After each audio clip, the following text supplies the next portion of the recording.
Welcome, listeners. Assalamu alaikum. I'm Mike. And I'm John. And this is Some Marginalia.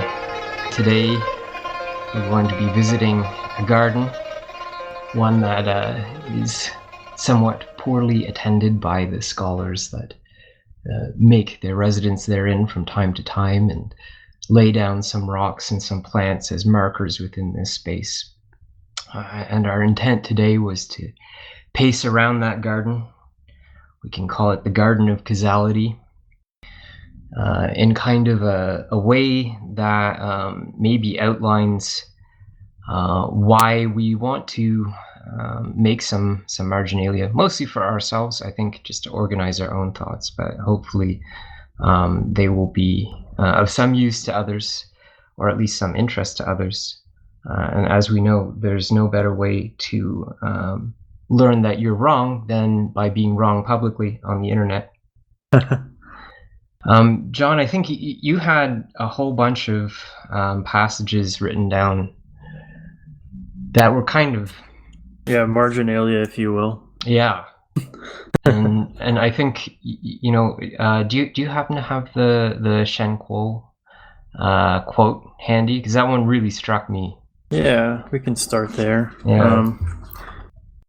I do feel like when I found that and sent it to you, that somehow this all kind of germinated from that. Yeah, I think so. I when I read it, well, let's read it and see what's there. So this is from Shen Kuo. He was he a Tang Dynasty scholar? I want to say that's when he was a Song Dynasty, maybe. Yeah. Okay. And he wrote a massive compendium of just everything he ever thought about called the Dream Pool Essays while he was sequestered away in his estate. It ended up being, I guess, a pretty important explication of Chinese science, and it ends up getting quoted just numerous times by Needham in his magnum opus History of Science in China. But anyway, so the quote is about his roughly Taoist conception, I guess, of things, and our attempts to apprehend and reason about phenomena. And he says, "Those in the world who speak of the regularities underlying the phenomena seems manage to apprehend their crude traces. But these regularities have their very subtle aspect, which those who rely on mathematical astronomy cannot know of. Still, even these are nothing more than traces. As for the spiritual processes described in the I Ching, or the Book of Changes, that, when they are stimulated, penetrate every situation in the realm, mere traces have nothing to do with them. The spiritual state at which foreknowledge is attained can hardly be sought through changes, of which in any case only the cruder sort are attainable. What I have called the subtlest aspect of these traces. Those who discuss the celestial bodies attempt to know by depending on mathematical astronomy, but astronomy is nothing more than the outcome of conjecture." I mean, that's perfect. You know, it's who needs Hume?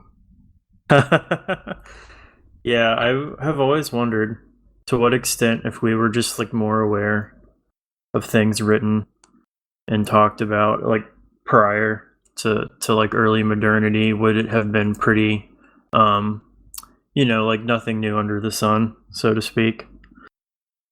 The thing that really struck me was the references to mathematical astronomy and the sense in which, whatever knowledge is generated that way is, the outcome of conjecture. So, he actually gets that, statements about, astrophysical models, whatever they might be, however, sophisticated or primitive they may have been, that those are statements about conjectures, about models, and not about reality itself, right? And this is still very confusing for people in the physical sciences today. And here you have this Song Dynasty scholar who's he just he knows it, right? He gets it. Yeah, and I was thinking about this a lot because when he talks about what's described in the I Ching, we probably will have to talk about the I Ching some other time, but it is interesting that I feel like what he's talking about, or what you could say maybe his quote from the I Ching is talking about, is like the ghaib, like it's the unseen, which is going to come up a lot in the Islamic discussions about this. Just in terms of like when we're talking about, like you say, astrophysical models, we're talking about something apprehensible, but then there's the unseen realm, which is, I think the Islamic kind of view of it is that it's not apprehensible. Like we can't perceive that, and that's been explicitly said so in the Quran and other places that, like the human soul, for instance, or the subtle lordly essence, the ruh of knowledge you have been given but a little. In a way, I think maybe we'll draw this out a bit more, but it does, I think what you're saying, there's a subtle but important difference between something that we can abstractly model and then the totality of reality, so to speak. Yeah, for sure. And I was thinking along the same lines actually today. I was just, in preparation for recording this, flipping through some Nicholas Rescher that I hadn't looked at for quite some time. And one of the things that he mentioned, so this is in the book Cognitive Harmony. So Rescher is a philosopher of science who's, one of his interests is in completing the system, right? Like he wants a completely, if not monolithic, then at least internally consistent view of reality. Like I think that's a reasonable summary of a huge program of research in philosophy. But he says, so proceeding in this spirit, various schools of epistemic minimalism go about posting signposts that put all risk of engaging larger issues off limits. Such theorists turn Occam's razor into Robespierre's guillotine. Their tumbrils carry off a wide variety of victims. Sets in the philosophy of mathematics, abstracta in semantics, unobservable entities in the philosophy of physics, dispositional theses in the philosophy of language, obligations that reach beyond the requisites of prudence in moral theory, and so on. So we have, in particular, there unobservable entities in the philosophy of physics. And so, Rescher is talking about why we might want to go beyond the kind of very narrow epistemic localism or minimalist type of approach that you might expect to find kind of in an undergraduate classroom where people are learning physics or biology or what have you. And clearly one of the problems is that we literally have no theory of the unseen or of the hidden, things that are in principle or even just in practice not accessible to instrumental sciences, right? So if you don't have the instruments to detect some phenomenon or detect some existent, or it's in principle not possible for you to do so, I mean, it's just completely excluded from consideration. Yeah, which it would be hard to differentiate that from, because I think like you said, with the unseen objects in physics, those are kind of the creations of conjecture based upon necessity for completing a formal description, right? Right. And so it's not like any number of those things which have been posited and are necessary for physics as we do it today to make sense. It's not like those are empirically justified or founded in any way. It's sort of given some set of axioms and these things being held to be true, these other things just must be true. And they're kind of from a process of invention maybe, or creation, a creative use of reason. Yeah. But not by any means apodictically certain to be real. But I think kind of how it's treated, because we all just tend to forget that this is the process by which these things are being laid out or built, you know? Yeah, and in this very constrained theoretical environment that necessarily kind of brackets the kinds of things that get to be called real, right? So, and I mean, I think we should probably say that, like, I think both of us are realists about, you know, something, right? But you know, scientific realists, we maybe are not, right? So, in other words, if you're looking at a track in a cloud chamber, there's a difference between saying, okay, something's there and like we can model it, and saying that's a Cartesian point mass, you know, with the following characteristics that are what goes into the model. And you know, I think a lot of the problems that we kind of have both encountered in our learning and investigation over the last few years are basically about this kind of thing, right? Because it's enormously confusing when someone takes a model to be actually real, and that's the normal kind of habit or disposition that you're inculcated with if you have some kind of scientific, or, you know, we can call it like frequentist statistical background. You know, it's the model, you know, in many cases is just literally directly conflated with reality. I think it might be useful here just to add.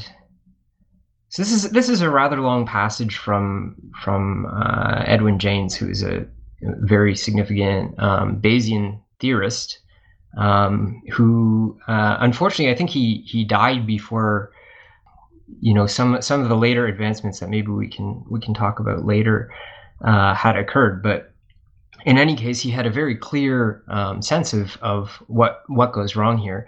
He's concerned about, you know, frequentist statistics tending to write off real effects that are there, which is kind of interesting because the typical obsession today is like with avoiding overfitting. He's kind of worried that, like, actually, you know, these orthodox quote unquote statisticians are failing to see effects that are there. So he says, this orthodox reluctance to see causal effects, even when they are real, has another psychological danger, because it eventually becomes extrapolated into a belief in the existence of stochastic processes in which no causes at all are operative, and probability itself is the only real physical phenomenon. When the search for any causal relation whatever is deprecated and discouraged, scientific progress is brought to a standstill. Belief in the existence of stochastic processes in the real world, i.e. that the property of being stochastic rather than deterministic is a real physical property of a process that exists independently of human information, is another example of the mind projection fallacy, attributing one's own ignorance to nature instead. The current literature of probability theory is full of claims to the effect that a Gaussian random process, quote unquote, is fully determined by its first and second moments. So, for just to explain there, so a Gaussian random process, he's saying someone is modeling the outcomes of some process, like, for instance, population distribution of a variable like height with a normal distribution, right? So the typical bell curve that we're all familiar with. And so the first and second moments are the mean and the standard deviation of that model, of the normal model of the outcomes. Okay, so he's saying, you know, the literature is full of claims of people who are saying this process is defined entirely by the parameterization of the model I'm using to describe it, right? So he says if it were made clear that this is only the defining property for an abstract mathematical model, there could be no objection to this. But it is always presented in verbiage that implies that one is describing an objectively true property of a real physical process. To one who believes such a thing literally, there could be no motivation to investigate the causes more deeply than noting the first and second moments, and so the real processes at work might never be discovered. Okay, so this is sort of the endpoint. This is the collapse of this kind of mentality, right? Where, you're taking what Shen Kuo is calling like the outcomes of conjecture and saying, actually, these are the only real things. And because my conjectures involve random variables, that are being simulated on a computer, the process itself is random and has no causes. Yeah. It is really interesting how it is like a means by which to prevent basically any discovery or understanding from taking place. Yeah, and I think this is something that it certainly would have been surprising to me, like 10 years ago, as a younger biology graduate student with a very glib understanding of scientific metaphysics, right? Like we're talking, I mean, you can get through a biology undergraduate program with like Wikipedia to your understanding of like what empiricism is and like what it is you're doing, right? So for me, that would have been very surprising, right? Because it seems like, and I think this is one of the things that Brian Van Norden is kind of pushing back against in his work is, we have this like a very aphoristic, like artistic kind of Chinese rendition of, an affective state rather than like a formal argument. Right? And so it seems like mystifying in some way, like he's arguing for, some type of like mystical experiential knowledge that's only accessible to an elite or something like that. But what, it turns out that in fact he's doing is trying to prevent these people from like having a worldview that will ultimately collapse in on itself and into this kind of like causeless morass of just, random quantum foam or whatever it is that people talk about now. Right. I think it'll be really interesting as we kind of move through some of the stuff that I've collected, because the extent to which these questions were dealt with, I think, is surprising, and how applicable I think a lot of it is to what we're talking about today. Because I would imagine like Shen Kuo, when he's talking about the processes described in the I Ching, it has to, like, song metaphysics, is probably kind of what's being referenced there, and it's just something to the extent of like under the redefinition of these terms, or like under the semantic shift maybe that they underwent during those times, like the Li ends up being something like the principle is usually how it's translated, and this is essentially essence or something like that. It's kind of a difficult concept because it's monist at some point. Like there's Li is merely one vantage point, I think they would say, on basically the one thing. And there's also Qi, which I recently encountered a translation of it as psychophysical stuff, which I think that's actually pretty good. Like someone was saying they hated it because it's not standard, but I think it does a better job of describing Qi than just saying it's like matter or something, because it's not merely matter. I think the psychic component of it is pretty important when you look at a lot of the ways that Qi is talked about and the various moments of the Chinese tradition. But so essentially Qi and Li are always in some kind of action, and that interaction is sort of like all of manifested existence. And I think maybe kind of what you could get out of Shen Kuo is he's saying like, this is not a statement on the level of like physics, so to speak, or it is like they would have classified it as physics, but they didn't understand physics like we did. But I think from our point of view, it's clearly like these are metaphysical ideas that are not somehow like you can't isolate and examine them. They're like the underlying structure of how life is thought to like happen and exist, or like all of the world. And that if you understand and can apprehend that, then you can know the future, which I guess would be the claim for like doing I Ching divination or whatever. But this podcast probably has to side against that claim. Well, it's an interesting one though. In any case, that has direct parallels to the kind of discourse around causal explanation in explanation theory now, right? Because the I mean, the only, let's say, like, real way that we have to determine whether or not a causal explanation is any good is whether it seems to allow you to predict and control a natural system. Right, so it's in some way. I mean, it's not that different from the geomancer walking around, with various kinds of ideas about how he's going to alter or predict or alter, the flow of events or what have you. And in many cases, the predictive and control faculties of those explanations are not anywhere near as sophisticated as people, I think, tend to assume. Certainly that's the case in biology, where most models are basically just like unevaluated, even just in a model comparison context. Like, you just looking at, like, is this explanation better than another one, an alternative, a simpler one, whatever. Like, that rarely happens, much less some development in an industrial, like, process control context or something like that, where you actually are able to predict and control outcomes in some economically meaningful way, right? Which, like, when you see a whole category of explanations and it's like nobody is using these to make money, like, probably they don't work that well. I mean, at least maybe, right? So we have this kind of, like, we still have this, like, landscape of, like, magicians and soothsayers and people uttering prophecy and doing different kinds of lot casting, right? Because, I mean, a lot of the random variable stuff, I mean, is basically ends up being lot casting in the biblical sense, right? Like, to resolve issues, to make policies, whatever.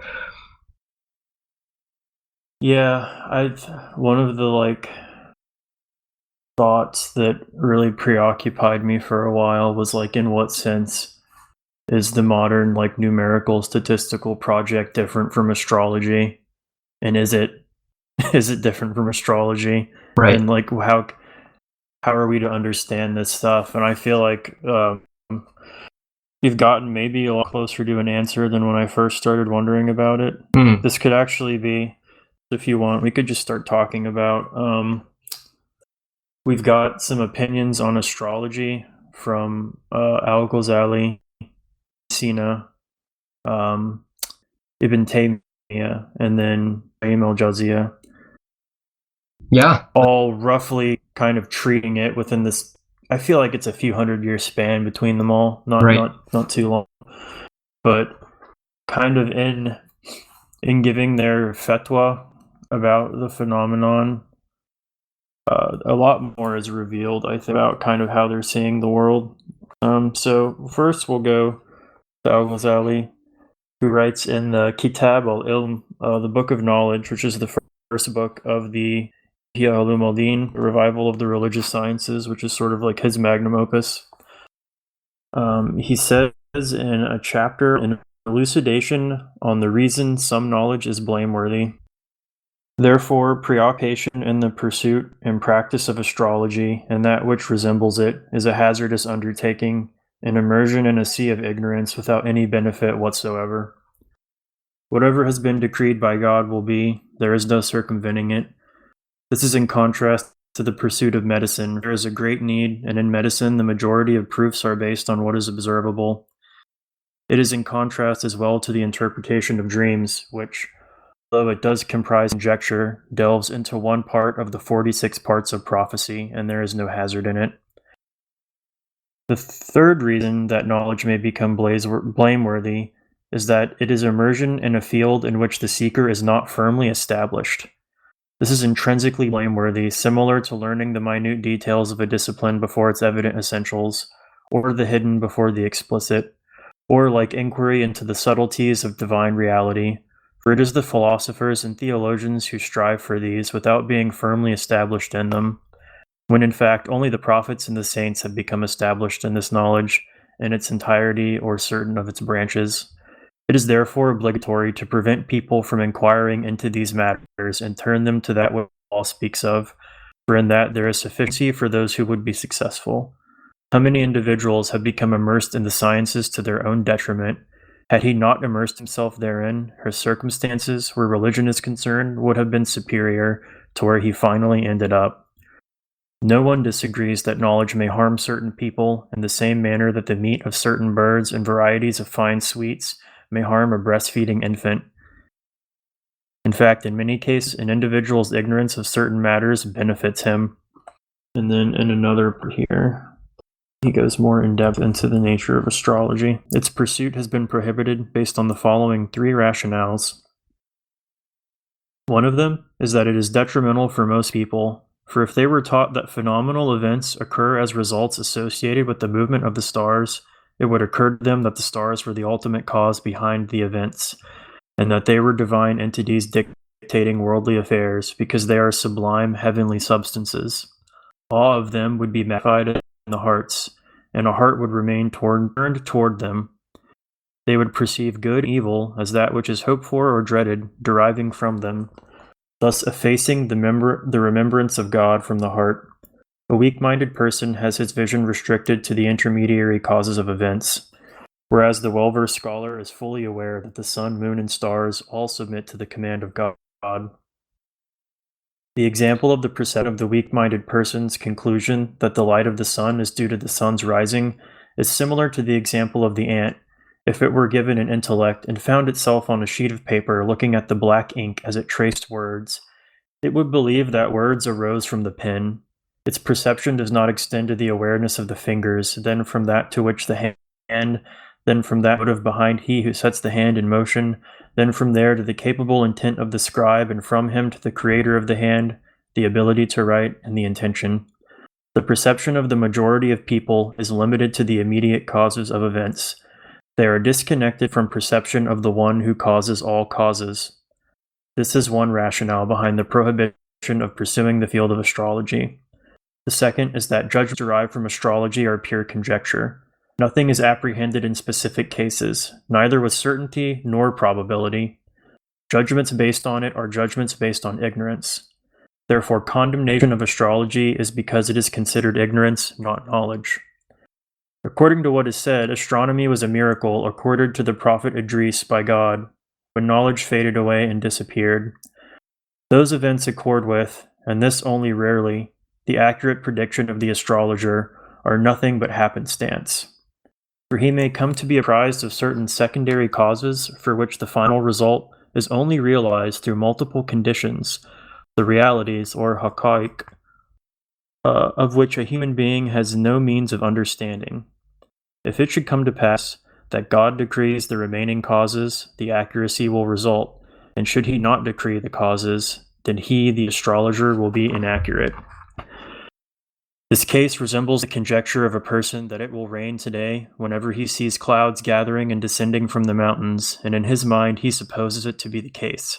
However, the day may become hot and sunny and the clouds may dissipate, or it may occur otherwise, for clouds alone are not sufficient to bring rain, and the remaining causes are not to be comprehended. Likewise, there is conjecture of the mariner, reliant on his experience of the winds, that his ship will be out of harm's way on its voyage.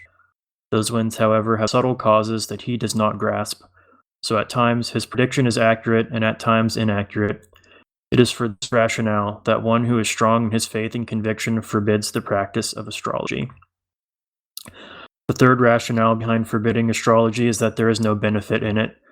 The least that can be said of its traits is that it is immersing oneself in superfluous matters that do not concern one, and it is a waste of one's life, which is the most precious possession a human being has, without accruing benefit, which is the epitome of loss. The messenger of God, sallallahu alaihi wasallam, passed by a man around whom people had gathered, and he asked, "What is this?" To which they responded, "Knowledgeable man." He asked, "Of what?" They said, "Of poetry and the family lines of the Arabs."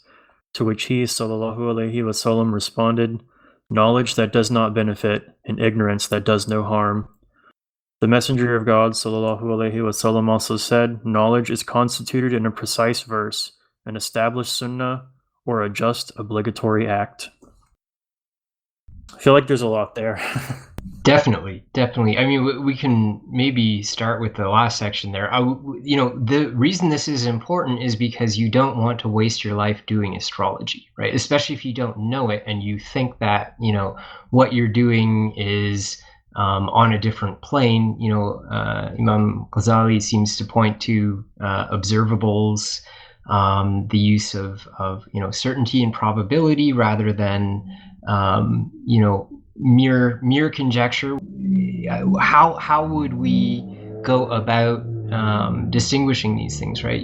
I guess he offers these criteria, right, that we have observables and that we're dealing. I mean, I suppose there's some question about what he means by probability here as well, because I don't think it was all that well developed at that time, maybe in linguistics more than anywhere else. Yeah, we might need to have recourse to the Arabic to really get into that, I think. Yeah, so we'll maybe just bracket that. But in any case, we don't want to waste our time with this stuff. And I mean, you can clearly see the sort of Ash'ari impulse here to compress all causal explanations into the first cause and the effect, right? In other words, any causal explanation that doesn't ultimately point you back to God, the first cause, capital N nature, if you really must, is of this kind of astrological class, right? Like, it's just a waste of time. It's not doing what it's supposed to be doing. Yeah, it was interesting that he does not directly refute the existence of like creational causation or something, though. Like, he goes into the fact that, and this is something Ibn Taymiyyah is going to bring up later, it's not that there is no observation and then like the formulation of some kind of prediction or whatever. It's simply that of what's available to you is too little. But he could have just as easily said, like, none of that matters. Everything you see is constantly arising and falling in and out of existence every moment. Thus, the only causation is directly linked to God's, like constant bringing us back into existence after letting us fall away, which would be like the sort of, I think, basic Ash'ari idea. But it's interesting that he kind of maintains this sort of like modified Aristotelian account, which I think, we'll be able to talk about it a lot more over the course of this, but I did notice that he didn't really like cast that aside. Yeah.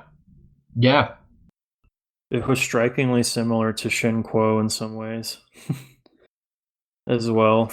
Like that, I think that really got me thinking, like, oh, did they all know something despite being separated by hundreds of years and miles? I kind of wonder if it's just like after a while you've had enough contact with causal explanation users to know that most of them don't know what's going on, right? That most people who are offering like local causal models for the prediction and control of some phenomenon don't know what's going on, right? So like for the most part, like this is going to be a waste of time, and like in these kind of limited exceptions, like medicine or whatever, where you have an observable and you're able to observe in kind of human comprehensible terms enough of the totality to actually be able to move beyond these kinds of like silly conjectures, right? Like a model with too few variables to represent the system at all, right? Because you don't have enough. You're just observing the clouds coming down off the mountain, right? You don't have any. You're not adding any information about like wind speed. You're not adding any information about humidity or whatever it is. Yeah, it's a consistent theme with Ghazali, I think, and maybe these others as well, of kind of maintaining an intellectual humility. One of the things that he brings up, it might be in the Incoherence, I'm not sure, but I do remember him talking about how people, like, let's say you're really great at like Ptolemaic astronomy, that often leads people to then think that they are really like just experts at other things that they have not delved that deeply into because of their accomplishments in one branch.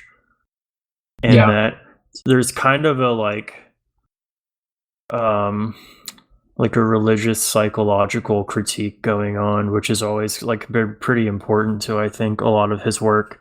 which is that you can't really talk about this without talking about self-deception and the ways in which, we make ourselves feel as though we have this great understanding of things. And I think this is kind of especially at the heart of astrology, is like you've spent all this time studying, like the like mathematical model tables for like the astronomical movements of things, and are trying to like make predictions. You've probably, like Causality is saying, like sunk a lot of your life into this. And I think with that has to come like a certain level of, like, you just have to believe at that point that it means something, that it's real, and that whatever, maybe like your predictions are wrong, but that's not proof of the fact that this is random. And maybe a better sense of this word, but maybe like you just have to do better next time, or like you weren't working with the best data set, but you'll get a better, there's a certain kind of like inability to see when something is false, I guess. But we can move on to, so Ibn Taymiyyah had a few fatwas about astrology and other things that were translated by Yahya Micho, who I believe has been and still is at Hartford Seminary. He translated, I think, 2 of the fatwas like in total in an article, which was really nice to be able to go through and read. And I've culled a few things out of them. They won't all directly relate, but that's the nature of marginalia. So we'll just hop into the middle of one here. So we're talking about like, what is an eclipse? Eclipses come up all the time in the discussions around astrology and like kind of the meaning of astral phenomena. And the eclipse is one that always freaked people out. And you would get a lot of astrological type activity surrounding the attempt to explain them, as well as predict them. And Ibn Taymiyyah writes, the fact that the Prophet informs us that God frightens his servants by such a phenomenon, an eclipse, clearly establishes that it may be a cause of some torment that he sends down onto us, similarly to strong storm winds. And that only happens because God made it a cause of what he sends down to the earth. Whoever means by saying that the stars have an influence, that which is known by the senses and by these other affairs, this is true. God has, however, commanded the various acts of worship that repel from us whatever evil is sent by this, by which he's referring to the instruction that we receive from the Prophet to pray the eclipse player, give alms and free slaves, maybe some other things too, whenever an eclipse happens, as a way of protecting yourself from the evil which comes with it. Concerning the causes of good and evil, this is the tradition to follow. In the case of the apparent causes of the good, the servant accomplishes some of the righteous actions, because of which God brings about the good, and in the case of evil, some of the acts of worship, because of which God repels from him the evil. As for what is hidden of the causes, the servant is not commanded to take upon himself to know that. That was interesting. Yeah. In that, like, the eclipse being a cause of evil is kind of like affirmed as a real possibility that you shouldn't discount. For sure. Yeah, I mean, the eclipse prayer has some function, right? Yeah, and I mean, it's interesting because now we're getting into, like, I mean, I would say, and I think that probably this is kind of where the literature is at today. Like, Ibn Taymiyyah is definitely like a rationalist in some sense, whereas he's usually portrayed, I think, by people who don't have much familiarity with him, honestly, as like a literalist, like a textual literalist, where it's like the only things that I can affirm are just what's literally in the Hadith or the Quran. But you're reading through this is one of the first places where I saw that he was actually like a far more dynamic and like interesting thinker in that way. There's a lot of things that are kind of surprising about what he says. And so when he says, whoever means by saying that the stars have an influence, that which is known by the senses and by these other affairs, this is true. It's kind of like an empiricism, I would say, which there was that Whale Halak translation of his book Against the Logicians, which I think is supposedly like a text which I've read some of it, but I haven't read all of it, so I don't really comment on it. But it's supposed to set up like this idea that Ibn Taymiyyah was kind of a nominalist and that he rejected the idea of like essence, logical essence, because it had, I think, a lot of people were making metaphysical claims about essences that he found to be particularly dangerous and an error. But he was still engaging, I think, with the philosophical tradition in a way where, like, it's just an obvious use of reason. It's not anti-philosophical or anything like that. And I think that we've, like, the Western reception of a lot of this stuff, like, it's the standard account of, like, Ghazali destroyed philosophy. Yeah. And it never recovered. Sad or whatever. And, like, the idea that you can say, oh, these people are theologians and these people are philosophers, like, there's a case to be made for that distinction, I think, like, in terms of like, endogenously or whatever. Like, there is the word philosopha, you know, and the mutakalimun, you know, like, in Arabic, used at that time to distinguish different pursuits. But I think if you're talking about a, like, modern Western pursuit of philosophy, and the fact that, like, we don't really have any problem talking about Thomas Aquinas as a philosopher, I think really kind of, for me, makes a lot of that questionable. Yeah, there's no question that a big chunk of that narrative is because both Ghazali and Taymiyyah stake out, at least rhetorically, like anti-Greek positions, right? And so people, Right. you know, it's basically just like, okay, well, if you're against the Greeks, you're anti-rationalist, like you're not engaging in proper philosophy at this point. You know, that kind of prejudice is there. But you know, maybe it's worth mentioning some things about the context here, because, but you know, why are they even talking about astrology? Is because it was completely pervasive in their societies, right? So they're very concerned about the impact that this kind of thinking has on, you know, not just like the affairs of like common ignorant people, the awam, whatever. They're concerned about, like, you know, astrologers going to the sultan with some, you know, dire prediction and just very bad things happening as a result of the state taking these kinds of things on board. You know, it's high stakes. So there's very good reason for them to be addressing this. And it is definitely not anti-rationalist, you know, and if anything, I think Taymiyyah is upset with the extent to which the Ash'ari kind of, I don't know if it's right to call it a consensus, but like this sort of elite Ash'ari opinion can't really address local causes.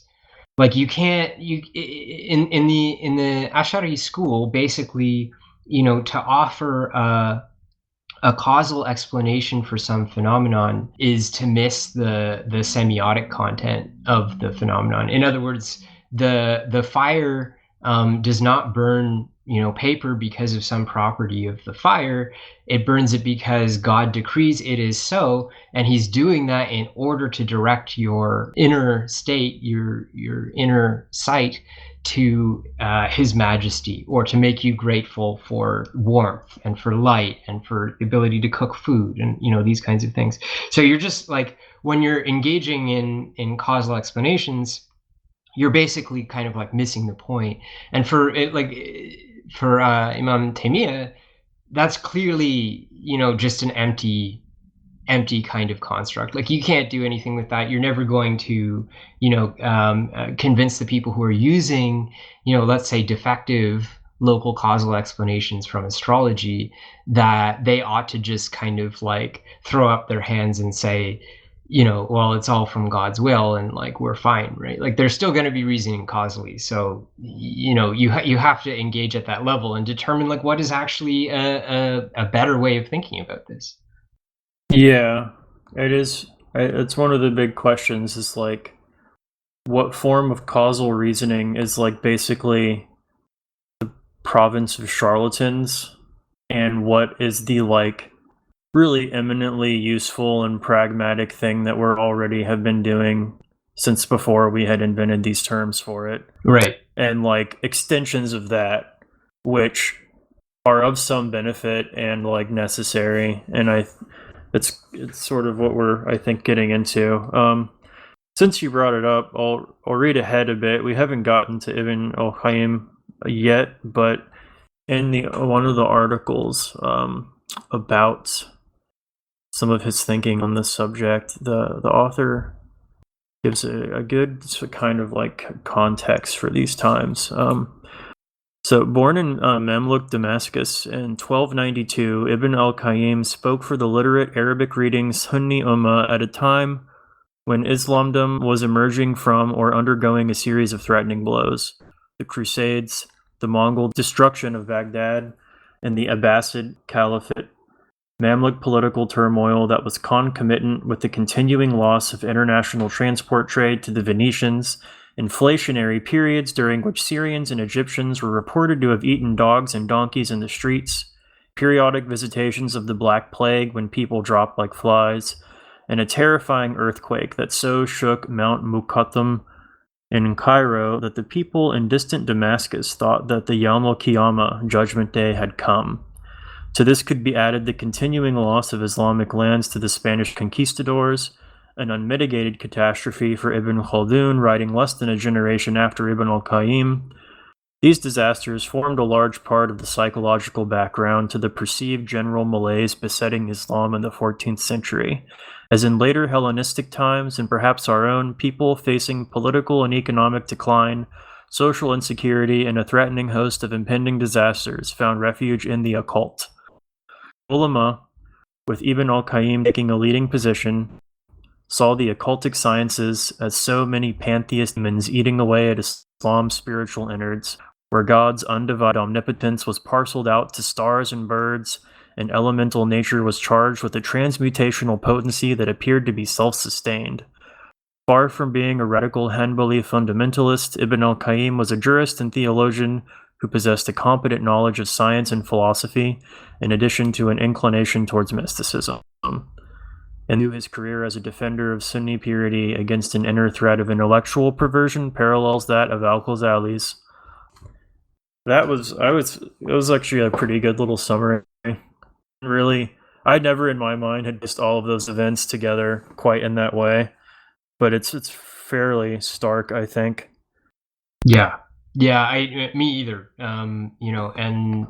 It is nice to get another perspective besides, Imam Taymiyyah, father of terrorism, right? Like, if we actually have a look at the historical context, it's a lot more clear why he was writing so stridently, right? I mean, he's not doing this because he doesn't like, housewives getting their horoscopes told, right? Like, there are real problems with his society, and lots of that has to do with the way that events are being interpreted and the way that people model things causally, in their minds. Right. And I think that, I mean, as one reads these things, it becomes clear, like, the reality of things versus the portrayal of the reality by certain, I guess, primarily Western scholars with an interest in making tendentious claims. Yeah. So we can go back here and keep going through Ibn Taymiyyah and kind of see where we're at. So he goes on to say that in the Sahih, it is established about the Prophet, God bless him and grant him peace, that it was said to him, "There are among us people who frequent the diviners," and he says, "They are nothing." And they say, "O messenger of God, they sometimes tell us something and it comes true." The messenger of God, God bless him and grant him peace, then said, "This utterance of the truth, it is the genie who hears it and he who puts it in the ear of his friend." That's some marginalia. That's pretty fun though. And I mean, we could say like, oh, I mean, I doubt if you're listening to this you would say this, but someone might say, like, these are sort of quaint, superstitious things to believe or whatever, but I think the truth of it is that, like we've been saying, there obviously is an unseen realm no one denies that. Like we established like pretty early on. Like contemporary physicists don't deny that. They have their own subset of things that are unseen. And I would imagine they could say it's part of our kind of like, to quote Dagoth, our grand and intoxicating innocence, that we have kind of imagined that that's not true. You know what I like when we're talking about like the fact that jinn are like putting truth mixed with lies into the ears of the astrologers who then give it to the people. Like, even if you were someone who was kind of a skeptic, I feel like you could get to a point where you would be forced to admit that that's not necessarily a bad description of the observable phenomena coming out of those activities socially. Yeah. Look at Twitter. There's clearly jinn active on Twitter. Yeah. It's you know, I think it's helpful. Like if I was talking to myself, you know, as a sort of callow young atheist, probably what I would say is you have to understand these things as nominating categories of causes, and the specific content of it is less important than that the nomination of, like, let's say jinn or angels or whatever as metaphysical existence denotes an agent, right? Something that participates in the agency of God, basically, in some way, whether that's, you know, we could say deterministically with the angels who are rigidly carrying out the will of God as this kind of intermediary substance, if you want, between the kind of unchanging essence of God and the changing. I mean, I'm not gonna commit to essence here, but you know what I mean. Like the unchanging dot, I suppose we say in Arabic, of God, and the changing, you know, substance of the world. Yeah. So, and in the case of jinn, you're denoting an agent that's much like us, but is in the unseen, right? So, in the Ash'ari kind of perspective on free will, which I think Ibn Taymiyyah wouldn't take too much issue with, you know, we petition God for acts, right? So our volitional acts are nonetheless in some sense carried out by angels, but they have been petitioned for by our souls participating in the agency which underlies everything. Yeah. No, I think that's a pretty important point to make, because, well, we'll just say that, like, thinking in that way, it's obviously not dissimilar to what we are already all doing all the time as moderns or whatever, like the ways in which we think and do assign like these, you know, or like the way, I should say, the way in which we think in terms of agency all the time, and like biology, I think you would agree, is like a huge example of this, but then like outright deny any actual like existing agency. But we're then really at a loss to explain all of the language we just used to describe something, because it all is pretty heavily like agency.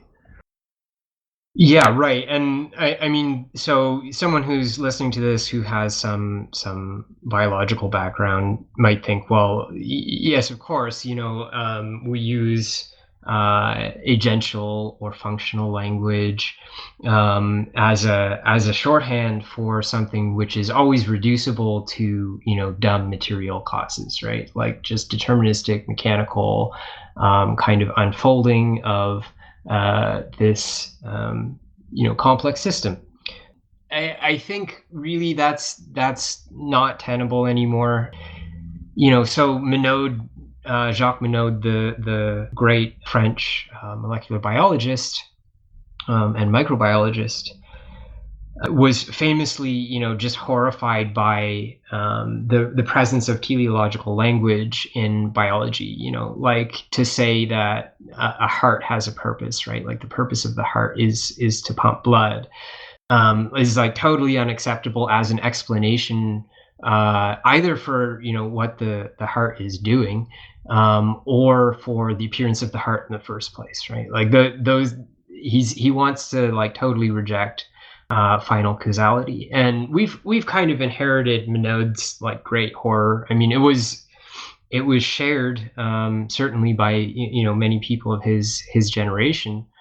But I think by this point, it's very clear that like if you don't have some kind of idea of like what a function is, you're kind of dead in the water as far as like a biological explanation goes. Like you're not only are you not going to be able to communicate with anyone, even if you believe it's like kind of a shorthand for something that could be reduced to like a mechanistic physical explanation or physical chemical explanation or whatever.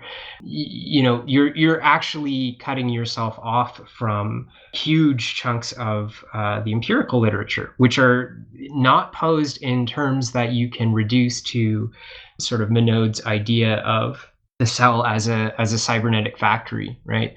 And so, I mean, we'll probably get back to cybernetics later, but the point is that this kind of idea is now increasingly being abandoned, I would say. The growth of the biosemiotic literature is proof of that.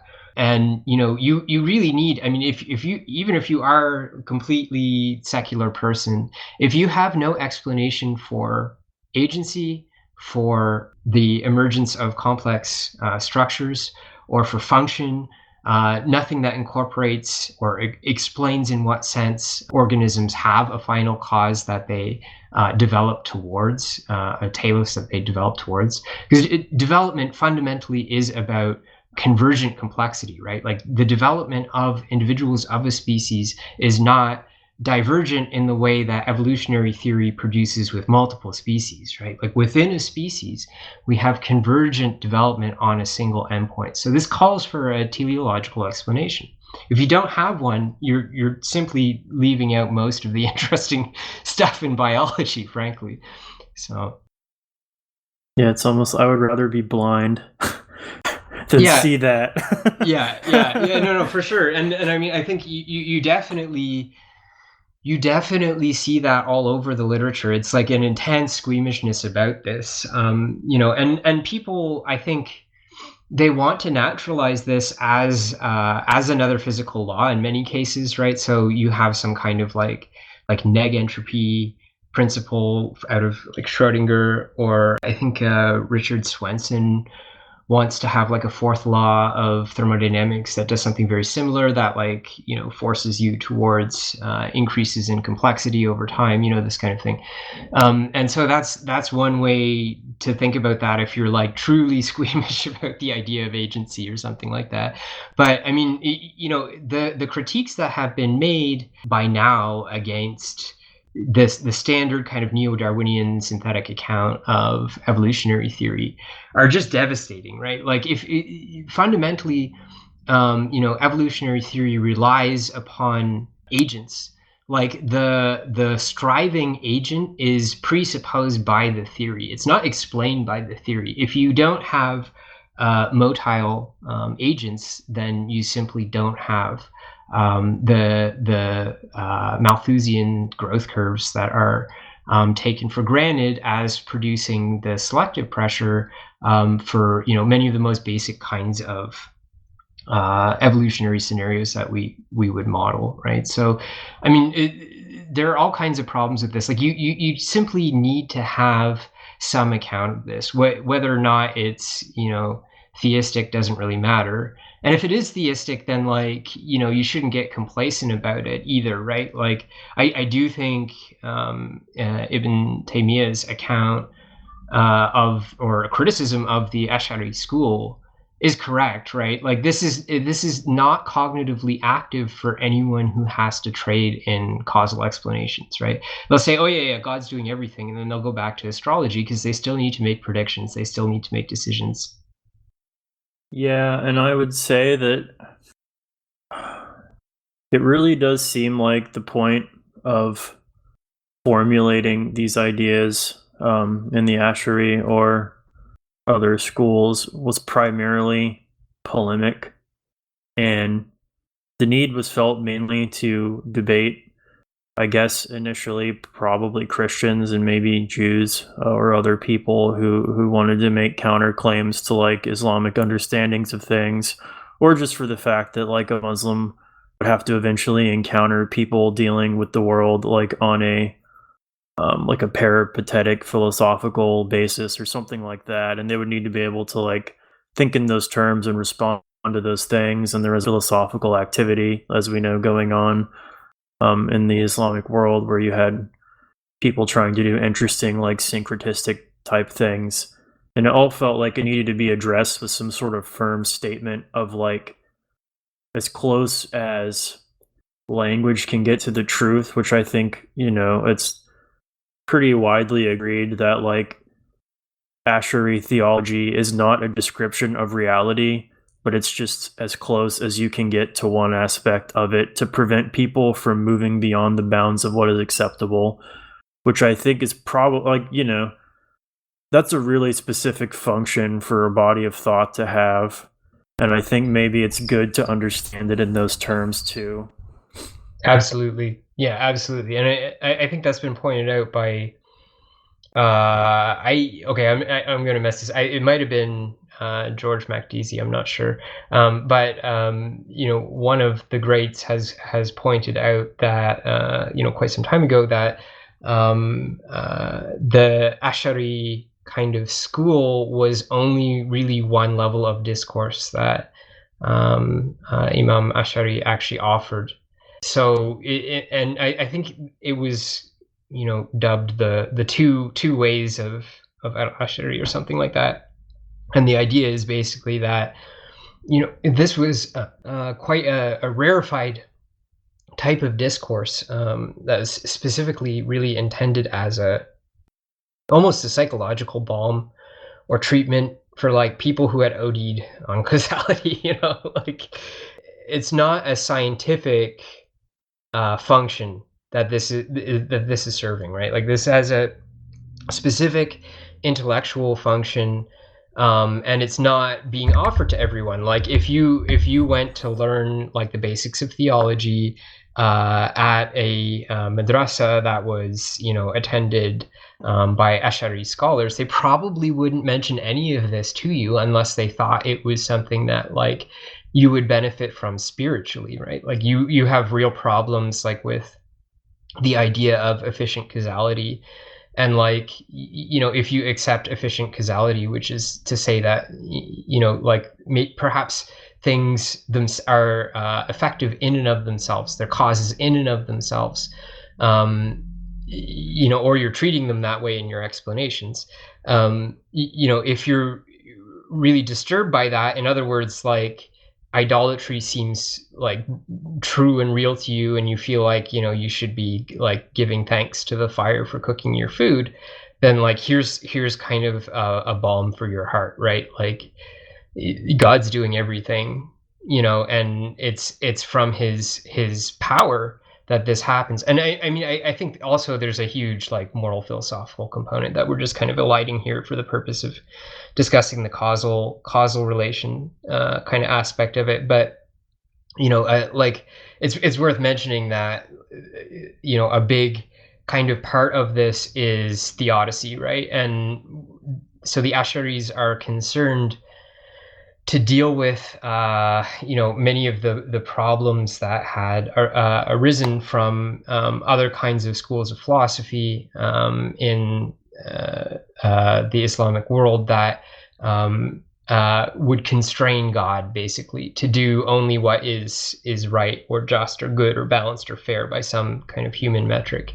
And so the Ash'ari school is very much about citing the justification for what God does within his power and his absolute lack of need or objective with respect to the world. But that's kind of separate from what we might describe as this kind of like empty box for subsuming causal explanations. Yeah. I mean, and when in the Ghazali that we read today too, when he mentions like we know that not all knowledge benefits, or it doesn't always benefit everyone all the time. Like you have to really understand specific situations and people and what they can and should deal with and what they shouldn't deal with, like what will hurt them. And I think that is really, at least of this kind of tradition of like Sunni scholarship, we could say, around these issues. You really can't, like, that's never separable in terms of, it's like, it's the paramount concern of this kind of literature, is this, like, you know, it's about people, really fundamentally, in a way that always struck me as like similar, I guess you could say, to Confucianism, pretty much of any stripe or period. Like, there is a similar emphasis on the fact that in concern here is like people's ethical education, behavior, and realization.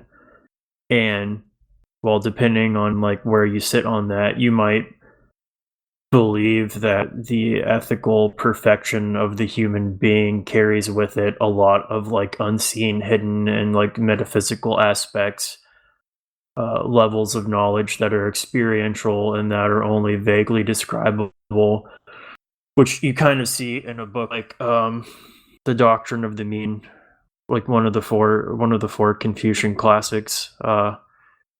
Definitely the one that has, you know, anything approaching like metaphysics in it in a direct way, but they posit kind of that like the sage has reached a level of attainment where he is so actualized that, given at least an implicit kind of like microcosm, macrocosm understanding of man and the 10,000 things, all of everything else, that he then, like, in some ways, like, having perfected himself thus, is now leading to the perfection of things around him, and like things are just naturally better in his presence because of his like his attainment, you could say.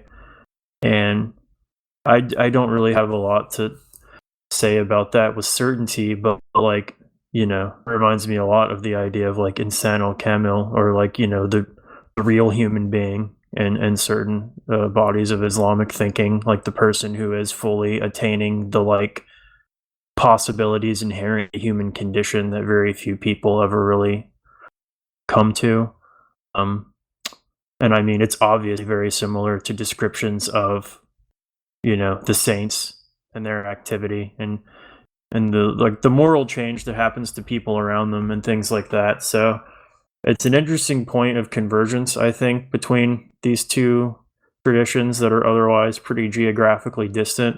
But it also speaks to the fact that I think we're going to come back to time and again, which is that their concerns are, you could in some ways say, are largely pragmatic, even though they're not pragmatist. Right. But they are, like, the most important thing is like taking human beings and like making them better. And there's an obvious telos to that implied, and each, you know, everyone kind of has some idea of what that is. But it's really, the point of all of this is that rather than completely like disinterested speculative metaphysics being like a good in and of itself, which I don't think people in either tradition would necessarily agree to that statement. Yeah. And this goes back to, you know, are we wasting our time with causal explanations, right? Like, what are these for, right? And you know, how would we assess that? And I think it should be clear to everyone now that, like, you know, being a causal explanation user in modernity does not really imply any type of ethical orientation at all. And you know, if you're just kind of being swept up in institutional currents, like, you're probably going to end up doing weird stuff. Like, you know, just to touch on a contemporary example, I mean, I genuinely believe that most of the scientists who were doing, you know, like gain of function research or whatever on coronavirus, did not intend to cause a global pandemic and kill, you know, millions of people or whatever it is. But at the same time, there was nothing telling them, you know, this is going to have bad outcomes, right? Like, even if this is, even if you're working with good explanations that allow you to predict and control outcomes, like these are things that you're doing because you're just like totally unmoored at this point. Like, your knowledge, if it ever did operate on you as an ethical being, it's not doing that right now. Right. And I think it's probably for anyone who is, just from my own experience, like having grown up in this society, being steeped in the way that we think about things as like, the hegemonic modes of thinking, forms of understanding, it's very difficult to understand a like integrated, somewhat like form of thinking about all these different things, like whether or not there's a kind of like monism of knowledge or not. There is a like integration of concerns with every branch of things. It's something that is often called in Islam like rooting knowledge. Like knowledge is rooted. Like you can take knowledge that Muslims didn't produce, but you root it, which I think primarily is like rooting it first in like an Islamic understanding of belief, which is, like the fundamental and primary science, and making sure that it's not like contradicting what you basically like know axiomatically to be true based on reason and revelation or whatever.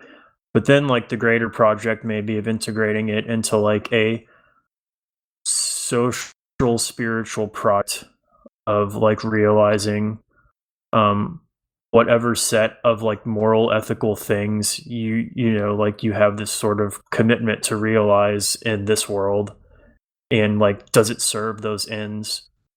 Not, like, do you need it or is it worthless? Because why else would you have knowledge, And you might say like, well, what about things that just make our lives easier? And I think that understanding like fully encompasses something like that. There's not really like, you could say that like scientific achievements to like make food easier to grow or something, like those are necessarily bound up in that project of ethics. And I like, well, for instance, when you read Mencius, he is talking pretty often about farming. A lot of he spends a good amount of time on things like not over foresting or overfishing, and kind of getting into ideas of like having a sustainable supply of resources sort of like in perpetuity as much as one could attempt to make that possible, and a societal organization which enables people to like all have enough that they're not worried for their subsistence, because he would posit that only under those conditions is like ethical behavior and instruction possible for like the general mass of people, and that while like specifically, like a ethical elite or like the gentleman or the junta or whatever is capable of maintaining his ethical posture even in extremely dire circumstances, it's not something you could really expect from the whole of the people. And history completely bears out the fact that when under strain and like existential threat, people will often do whatever they have to, and that's not always like good or conducive to civilization and like peace, and trying to produce these things that are like things that at least if you are a Muslim or a Confucian or whatever, you would say are like the good or something to be attained in this world socially. And if you're a Muslim, then the good of the next world, which you hope and strive for in this world by doing like good acts. Yeah, and indeed, we can say perhaps in the Confucian tradition as well. I mean, if Kongzi himself was a monotheist, as I think perhaps we're going to stake out that as a contention on this podcast. This is a Confucian monotheism podcast. Yeah, the good of the next world as well. Yeah, and yeah. So I guess that's probably enough about that, right? Like we, where are we here? We're still with Ibn Taymiyyah, right? So yeah, I think we can like finish out the material I have of his, and we can we can quickly like go through a little bit of Ibn al-Qayyim, and then I think we'll be in a good place to talk about it. And if we want to, we can even visit like the implications of this for the social realm a little bit. Yeah, with some Alistair McIntyre and stuff I pulled from the feed of Brother Kantbot. Okay, right on it.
So back to Ibn Taymiyyah here on astrology. The edifice of their science is based on the premise that the superior movements are the cause of events in this world, and that knowing the cause necessarily yields not what is caused.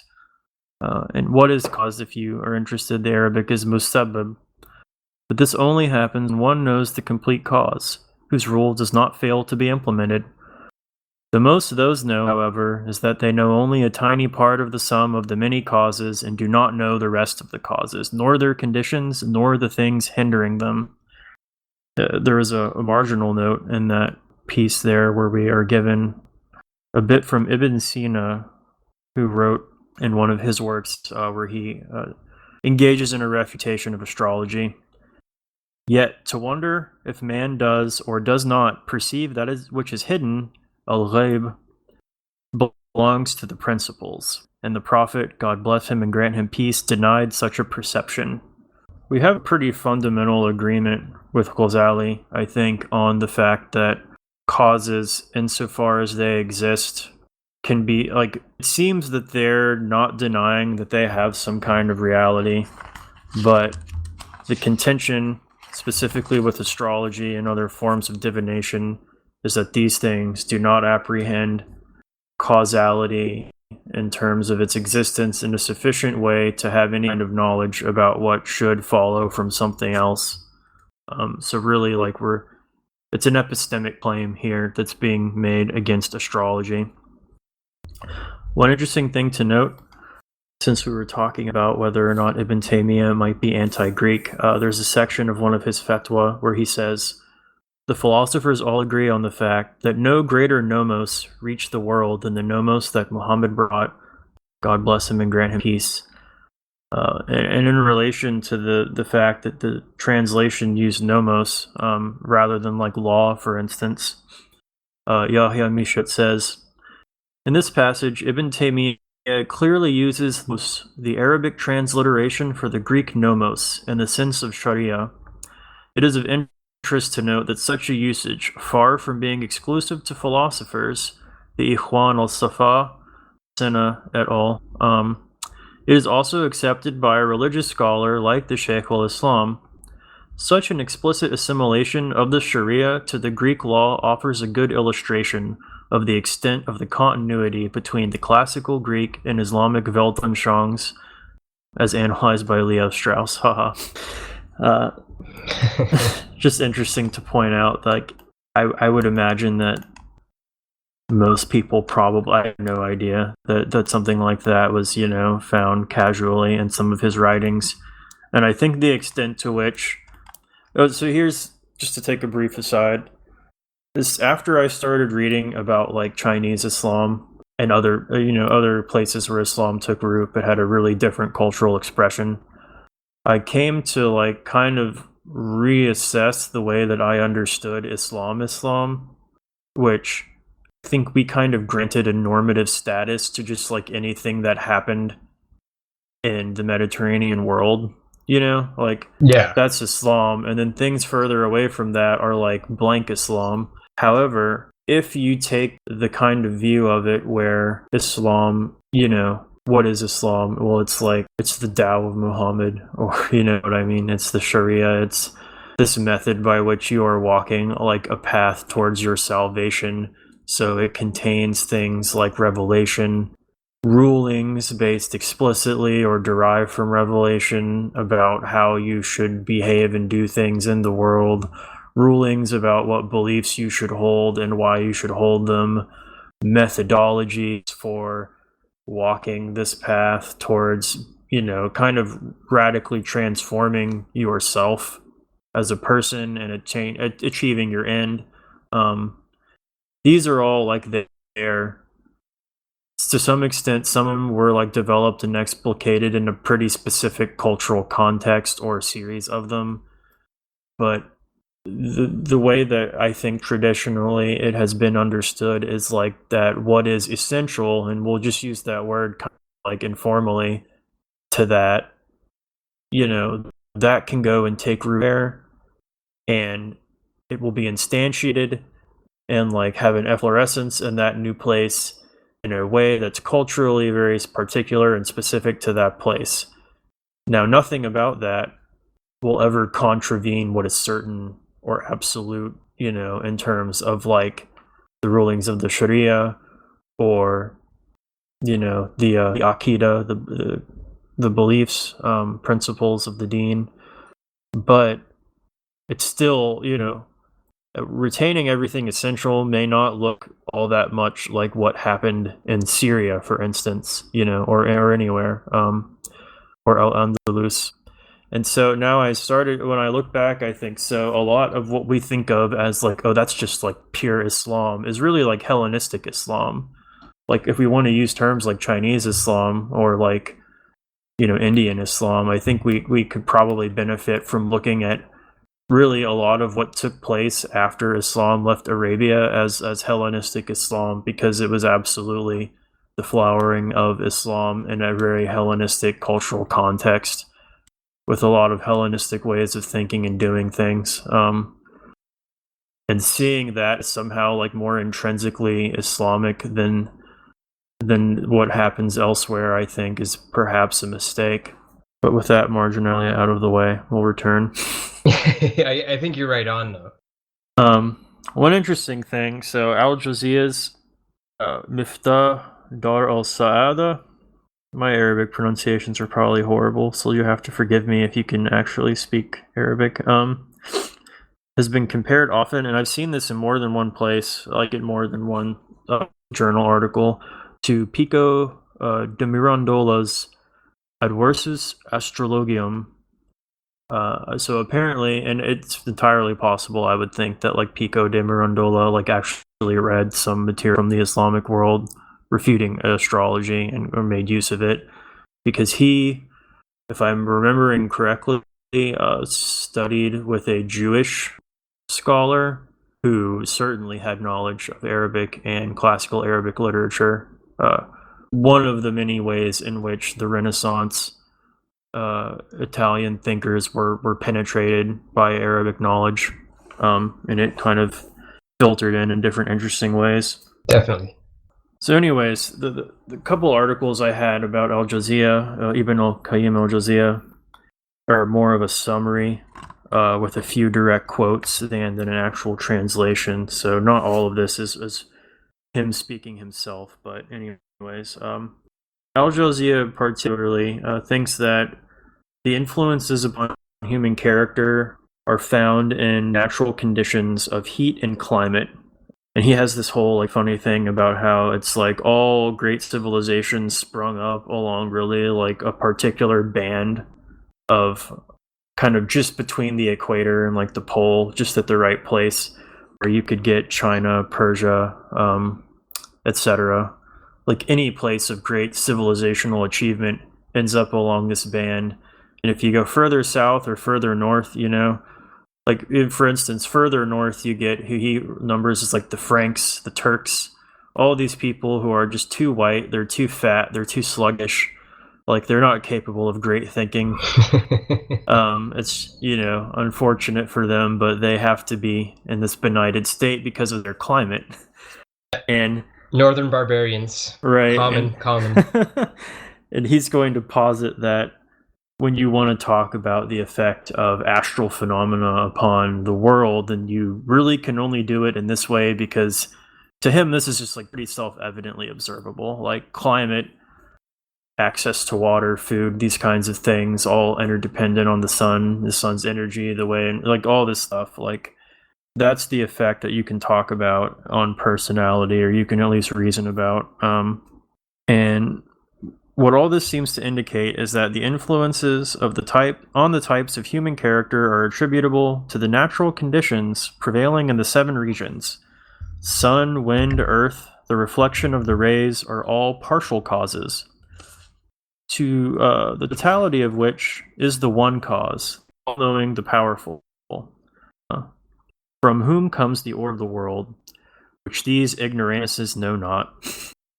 With the general public, we're moving away from Jauziya back to the kind of summary, with the general public offering a market of buyers ready to pay for and believe almost anything that was well-dressed in logical structure and scientific jargon, and that offered the hope of gain or security in a tumultuous period, the occult prospered during these times.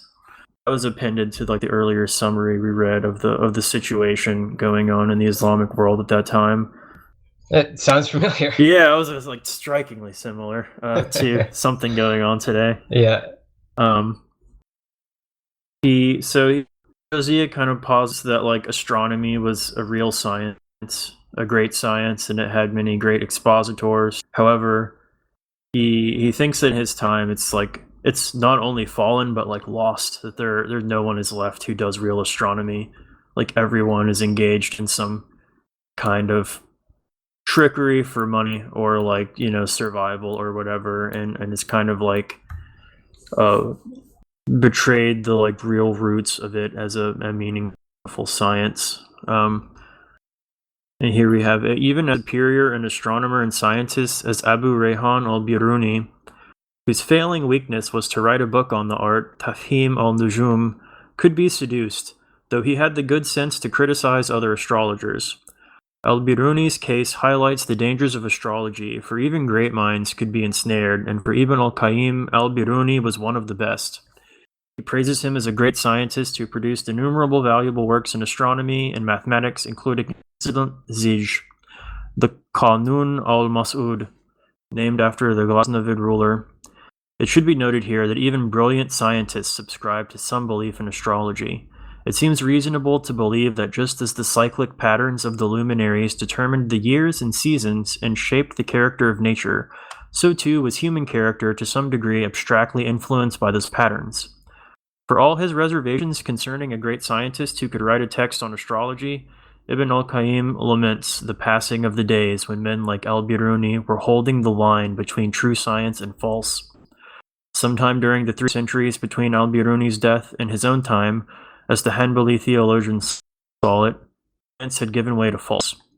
Astronomy in our days dead, he complained, quite as ironically as al-Biruni did in his, when Islamic science was owing in great part to his own prodigious output at its apogee. He had claimed that no real science was being done anymore. The Greeks had done it all. What came after was inconsequential and continued to be so. Yeah. Ouch. Which the author doesn't agree with. I think he says that there was quite a lot of interesting things going on in the Islamic world scientifically then and after, but I think a lot of these people have a at least extremely relatable tendency towards pessimism. Yeah. You kind of expect to see broad dismissals in these, and again, like they are polemic works primarily. So, yeah, I mean, this is like probably a random Joe asking, "Is astrology fine?" And so you have to kind of deliver the message that's appropriate to the audience or whatever. Yeah. And we'll go on and move to kind of, I think, a nice encapsulating statement of sort of, because Al-Jawziyya, one of the things that he does is he kind of just cycles through methods of refuting without a really like much of a concern as to like what the underlying framework for that is. So for a while he'll speak kind of in the mode as if he is like an adherent of some kind of Aristotelian physics and be like, even in this framework, it makes no sense. Aristotle himself, contravenes what the astrologers say on many points. And then he'll move on and then like throw that into the garbage and then like talk about it in these other ways. And he kind of is like he's moving from like position to position, opening fire, and then moving to like a more advantageous position, opening fire. And like as he attempts to like mount this assault.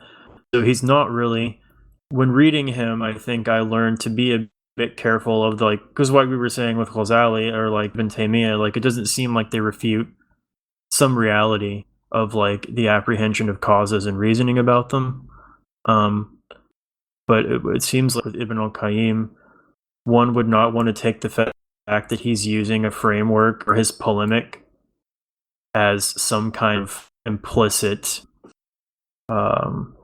justification, or like you wouldn't want to take it as if he believed in that per se, merely that he wanted to demonstrate that under a few different lenses it doesn't hold up. I think you might say under no lens does it really hold up. And he says one cannot proceed logically or from the mathematical and rational to the divine sciences. The first concerns secondary intelligible objects, knowledge of which derives from thought and experience, and the second is learned directly from God's angels.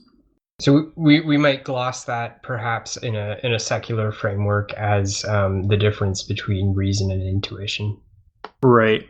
One you have like experience and like rationality, and then the other you have some kind of direct knowing, which is different and much discussed, I think, in the early modern period in various ways. So he kind of wants to set up that like the rational, we'll say like the physical sciences or whatever, the mathematical and rational sciences, you'll learn things like medicine or astronomy or whatever. You'll build like models, you'll try to do intervention, like whatever you're going to be doing with them, and that can help you attain those ends. But that only with the divine sciences can you attain to knowledge of good and evil, right and wrong, the path to which you should walk. And like what we were saying earlier, like the ends of all human life as understood in the Islamic tradition, it's really only possible for you to get that information in a really reliable way that you can act upon by having access to revelation, essentially, where it was revealed to people by God's angels. And that is not knowledge that one can attain to. Like he pretty directly, I think, says that there's no rational morality. What he will admit, and it's kind of an interesting point of maybe tension, is that he obviously is not going to deny the concept of the fitra, or like in the Islamic tradition, which is like this understanding of a primordial human disposition, if you will, which on some level does attain to access to knowledge of what is right and wrong, but which, and I think we could just stop here and say this is really incredibly similar to one of the central focal points of Monks' understanding of the Confucian school, which is that man is essentially born with the sprouts of virtue, he calls them. You've got all of these capacities towards really the primary Confucian virtues of like wisdom, righteousness, and compassion, empathy with other people. And one of the most famous sort of argument he gives as proof of this is that, you can imagine anyone, if they saw a child falling into a well, they would have a split-second urge to save the child.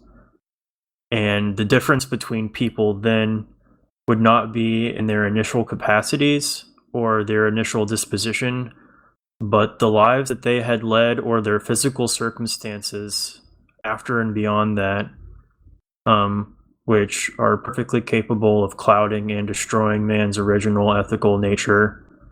Thus, the man won't always save the child. He may begin calculating immediately what sort of worldly gain might come from saving that child.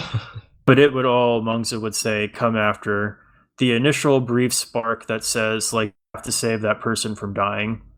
And it's natural, it's reflexive, it's like probably pre-rational in some way, at least in his understanding.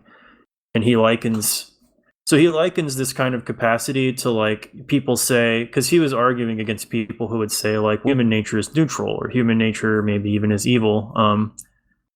And he would say, they would be like, well, look, there's obviously people who have no trace of goodness, so what do you say about them? And he would say, there are mountains that used to have forests on them, but after all the trees were cut down, there was no sign of the forest. But could you say that there was never a forest there? And there's a lot of other metaphors that he goes on to deploy, which are all basically the same, like, the absence of evidence is not the evidence of absence. I think that's a very interesting parallel with the concept of fitra as well. Like, it seems to map very closely. Yeah, it's because it's not necessarily that, like, all human beings have rational access to morality, because you have a lot of intervening circumstances which are going to dampen that to some extent or another. And I think it at least is like kind of an explanatory framework for understanding, like, human difference in this area. It is at least internally pretty consistent, because you do have people who, maybe they're not extremely religious, but seemingly they would gain the acclaim of, like, anyone that they met, that they were, like, a good person and some understanding of that, which in our times it would be difficult to give a, like, direct explanation of what does being good even mean. Yeah, we would all have a kind of feeling about them of, like, I trust them, they're helpful, they seem to care about people, they have opportunities to seek their own gain at others' expense, and they never take them. Maybe this person's not religious in any way, but they still embody things. And there is this kind of explanation within both, like, each of these frameworks to kind of say, like, ethical education is one way, and it's the way most people have to follow in order to achieve something like that, but it's not necessarily the only way. And some people are born Jushi, the later formulator of what would be called the School of the Way, which we refer to with the exonym Neo-Confucianism. He would say that, like, people are endowed with different mixtures of chi or something to that extent. So your psychophysical makeup could really differ person to person in a lot of ways. And some people might be born with a chi such that it's just very easy for them to enact virtue. And you might even say that someone like, the initial sage kings of China might fall under that, where if there's really no effort, they're just doing it. It's almost like they're being kind of divinely helped, you could say.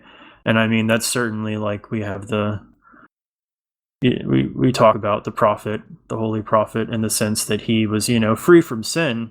Not to say that, he wasn't human, but he was kind of, like, divinely protected from certain actions. So there's, like, a pretty, I would say, like, interesting and subtle understanding of, like, how the human experience relates to, like, goodness. And I think both of these traditions at least have a strong, like, current running through them, where there's an emphasis on the fact that human beings do have a moral predisposition, but it can be effectively blotted out via your choice or your circumstances. And so Ibn Qayyim, while he says, like, you need revelation, he kind of also admits that fitra is real, and it has a part to play, and all of these things kind of, they interact in, like, maybe a dynamic and interesting way, and, like, kind of in accord with the theme of this episode. It's, like, not always entirely available to us what that is. The article goes on to say, to, like, kind of summarize his thought, that science and philosophy have no moral content. Spiritually, they're empty shells. The rational intellect has no power of moral judgment, of distinguishing between morally rewarding acts and those that are punishable. The intellect, however, does have an innate intelligence called fitra, whose providence can be said to be moral in that it is able to distinguish between good and evil. For the physician-philosopher al-Razi, not Fakhruddin al-Razi, I think, but the other one, the earlier one. Right. Some 4 centuries before Ibn al-Qayyim, this fitra, a power of the rational mind, was what endowed man with the power of prophecy, a potential actualized only by a rare few. For Ibn al-Qayyim, all animals have fitra. Man, at the head of the animal kingdom, has primary fitra, which God gives prophets to deliver his laws. However, once the prophets enunciate the divine laws, man does not immediately recognize the wisdom in them, as though they had been hovering in the shadows of fitra somewhere on the edge of the mind, waiting for the gentle tug of light or flutter of the prophetic wings. Quite the opposite. And here's a direct quote. An Arab being asked how it was he knew Muhammad was a prophet, replied that when something was prescribed by the prophet or Quran, the mind said, "Oh, how I wish it were proscribed." This is to say that the intellect's inclinations are contradictory to revelation. Ibn al-Qayyim leaves the reader hanging as to whether primary fitra is an innate faculty that is as well applicable to natural principles as it is to moral law. That's funny. I like that little anecdote at the end there. That is really funny. Yeah. I mean, you have to say that I can relate to that as a human being. Yeah, it's just there is that kind of element as well. Yeah. So I mean, I feel like this all here.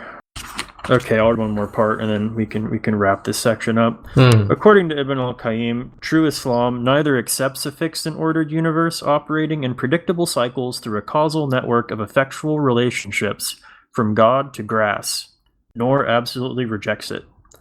Conversely, Islam neither rejects nor accepts absolutely al-Ash'ari's determinist game of cosmic chance, whereby the universe as we know it is temporally discontinuous, atomistic, being repeatedly extinguished and divinely recreated in a series of serial flashes beyond human perception, so that God is the direct cause of all events and things, rather than events and things being causes of one another. And he goes on to kind of hold to what I would say is like the pretty standard Islamic account of free will, which is Billa Kaifa. You know, it is what it is, that God has all power, everything is predetermined, but at the same time you can make choices, and rationally that might seem quite strange or difficult, but it is essentially, I think, it's something that you find pretty much as like the hegemonic viewpoint in Islam, at least Sunni Islam, and I would say it's typically also understood and is understood in this article as being kind of like illustrative of the Islamic tendency towards the mean, that you have on one side the determinists and on the other side the holders for absolute free will, and then you have the path of like the broad way of Sunni Islam somewhere in the middle. And it's not something that you can easily put into like a discursive explanation, but nonetheless the reality of it is assented to as being the way that it is and the way that you're supposed to interact with things. And it reminds me, Sheikh Faraz Rabbani once said, I believe, that causes and conditions and effects are like, you deal with those because that is the adab that you are supposed to have with God's creation. Like, God has made creation this way, so whether or not you want to think about it as an Ash'ari or like as a more of a like Aristotelian-ish rationalist, or as something else that's within the boundaries of accepted theological difference of opinion, we are all kind of like practically dealing with life in pretty much the same way, and whether or not we believe, you know, like that our choices are real or whatever, we're still undergoing the like phenomenological experience of life and of seemingly making choices. And, you know, if you want to know the depth to which that can go, I mean, you merely only need to look at the voluminous literatures of like Sufi help literature, or like we've been talking about any of like the Confucian stuff, anything that deals with like the actual conditions of human life and the ways in which kind of like master themselves and understands themselves better, like spiritual psychology, if you will. And that I think the kind of idea is that like that's the more important thing for you to be thinking about. And it really falls in line with the theme that we've been seeing here so much, which is that like the ultimate reality, at least for you, for me, it's not available to me right now. And the other things are that have some kind of greater importance for me in my life and my ultimate end as a human being. So I thought his position, though, was pretty interesting. That, it was at least implicit that by denying neither school of thought, both were kind of like, at least insofar as they don't contradict anything that's held to be certain, like permissible. Yeah, that is interesting. I mean, one thing that really struck me in Sherman Jackson's book, so Islam and the Problem of Black Suffering, is the one which does the bait and switch, which has an introduction about the problem, the theological problem presented by intergenerational slavery in the U.S., and then goes on to be like a thorough kind of exposition of how you would solve theodicy, any theodicy, right? Not just this racial issue, in each one of the traditional schools of Islamic theology or philosophy. And his section on Ibn Taymiyyah is really fascinating. And one of the things that he points out is that Ibn Taymiyyah actually advances this position about like existence having intermeshing properties that allow them to have causal efficacy, that are like grants of causal efficacy that are given to existence and specify the way in which they are able to interact with other existence, right? So there's a lot of directions that could have been taken, and it's interesting to see that like Ibn Taymiyyah and his student Imam al-Jawziyah are both kind of arguing for like not at all an abandonment of causal reasoning, nor this kind of like de-rationalization of philosophy or natural science, but rather sort of like a tempered and measured approach that actually is moving toward a more developed kind of causal position than was present in the Ash'ari school, but nonetheless is pessimistic, right?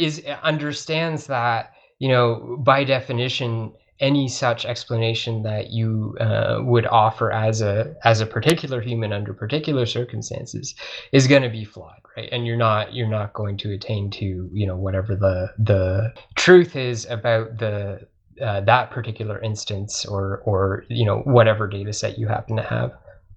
Right.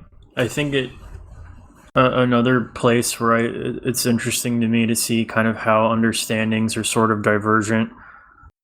Like the idea of essences or whatever has like a particular Western pedigree that you could say would be like Plato had a position on essence, Aristotle had another position on essence, and so on. The idea undergoes a lot of shifts, reformulations, and whatever. And I don't think that I would say there's an exact parallel in, say, like the School of the Way or like the Jushi school of Confucianism, would ended up kind of being inspired primarily by him and his teachers. But nonetheless, there is a kind of what we saw in Shen Kuo, which was that there are things which they have reality, and they have a reality that could be said to be greater than the reality of like physical things that we see, because physical things are made up of the admixture of both of them, the Li and the Qi. That it's clear to me when we're talking about that, we're not talking about mental abstraction as such, because those really, like, whether or not you think about them, it doesn't really matter.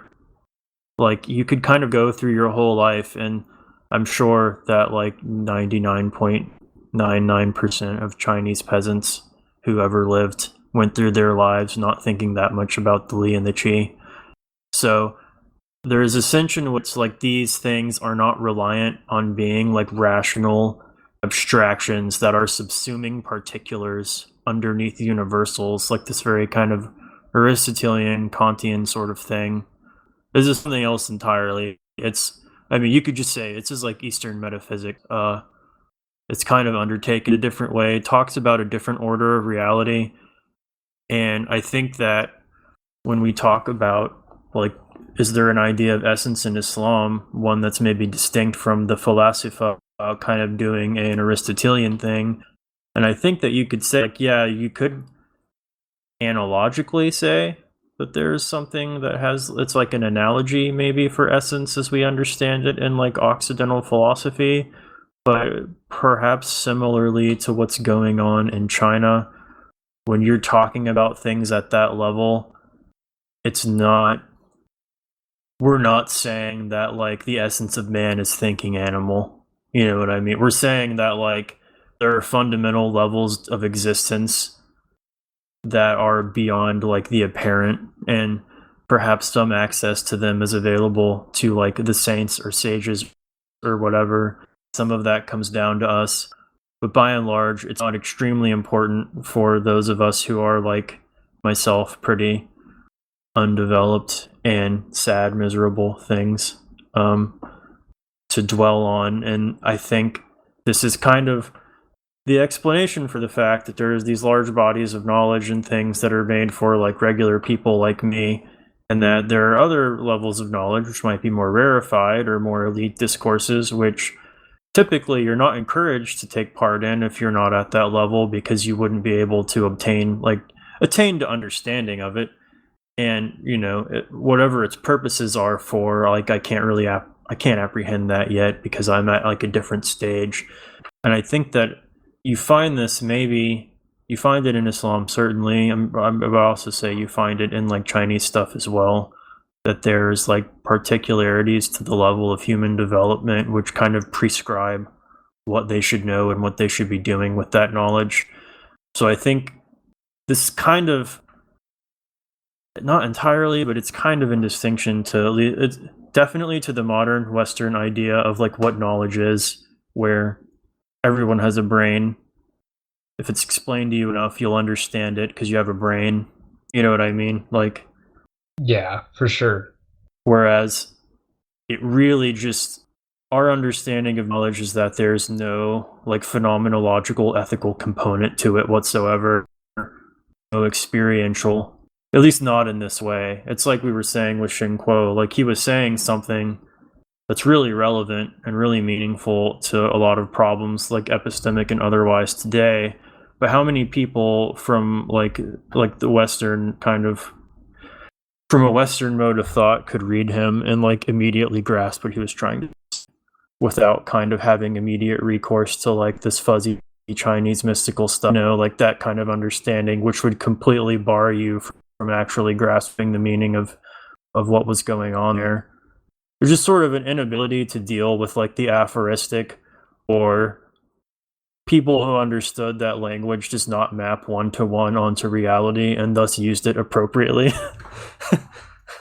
Yeah, for sure. And I think, maybe just to bring this back to Rescher's book, Cognitive Harmony, that his like major kind of thrust in that book is that the decisions that you make about ontology or epistemology in what seem to be like restricted local areas have consequences for your entire worldview or outlook, as well as your ethics, right? So it's definitely not true that you can learn, let's say, about the Copenhagen interpretation of quantum physics and accept that as being a body of knowledge that describes actual existence and like actual processes in the world. This is what's going on, right? Like wave function collapse is what determines on some level or another the outcome of events. That has deep implications for the ethical content of your life and the cultural and political and economic contents of your life, right? Like, if you look at our society, it's deeply structured by this idea that, like, things just kind of randomly happen, and the luck of the draw is the way things actually are, and that this is not a way of expressing uncertainty, nor like actually encoding how much knowledge we have about something, but rather describes the way things actually are. And I mean, it's the most common kind of like glib atheist, 20-year-old depressoid, not to criticize, been there, done this, right? Like, kind of position that you're going to take is like, okay, well, I don't need to deal with metaphysics, and I don't need to deal with any of this because things just happen randomly, right? Like, I don't require deep explanations that would actually compel me to seek cognitive harmony, right? To seek unity across these different kinds of fields in a way that's going to, like, not only be successful, in this world, in the next world, whatever it is, but to have an operational effect on your soul, on your psyche, right? And it's going to do something to you. Like, it really is. Like, I mean, we talk fairly routinely about like mathematical education and stuff like this, because both of us have been very frustrated with it at different times. And like, this absolutely is symptomatic, right? Where it's just kind of like, it doesn't really matter how you learn math. Like, you're just going to learn this kind of like this sequence of topics that have been more or less carefully selected in order to produce aerospace engineers. Yeah. Right. Like, the point is to make more Lockheed Martin engineers. Like, it's not to have an effect on people in general that is salutary for their overall flourishing, right? That's not the point.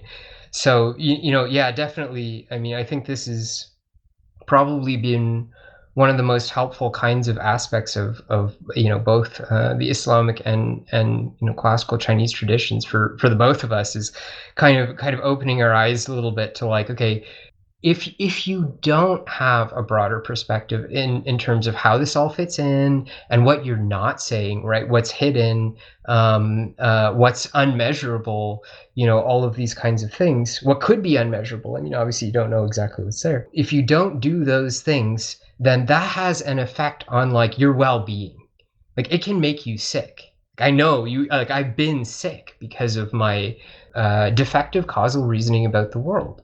Right? Like, oh yeah, it's all about, like, reproduction, and, like, this is all just kind of this meaningless series of events that, like, basically is driven by a series of, like, maximization functions, which intend to ultimately, just cause my genetic material to proliferate at the expense of other people's, or, whatever it is, right? Like, this kind of, this is one of the things that Adam Curtis gets at with, like, game theory, and with, like, particular views about ecology, about what life is about. Like, these have, like, really severe consequences, particularly when, like, people who are not in a position to critique the contents of these theories, right? It's the science. It's capital T, capital S, the science.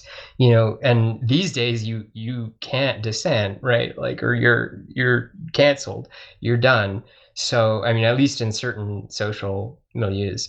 But that kind of attitude means that people they don't even get a choice over, like, the operations that are being done on their psyche by these, like, ostensibly neutral kinds of models that they're assimilating as, like, the way things are, and not epistemic constructs. These are not artifacts, or they're not being presented as, like, artifacts of human thought, right? Like, it involves mathematics. Well, it involves discretization. It's not a direct mapping onto a continuous reality.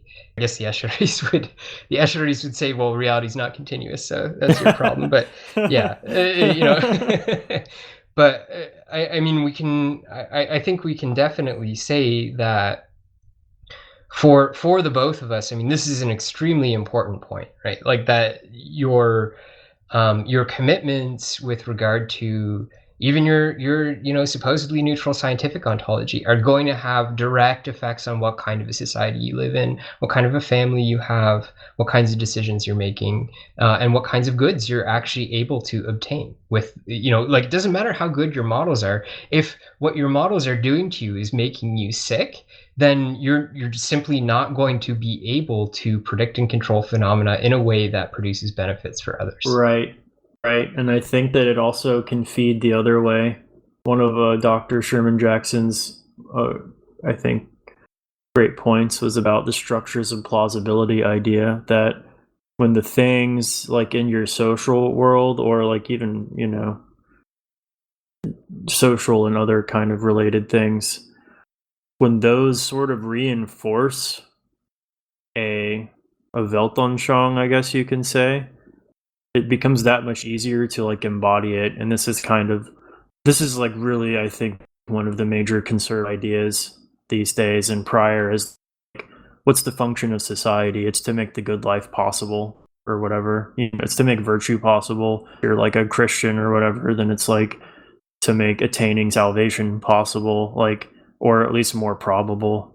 And there is, at least in that worldview, I think, a deep understanding of the fact that like if society is constituted around certain values, then they become self-evident in the things in that society.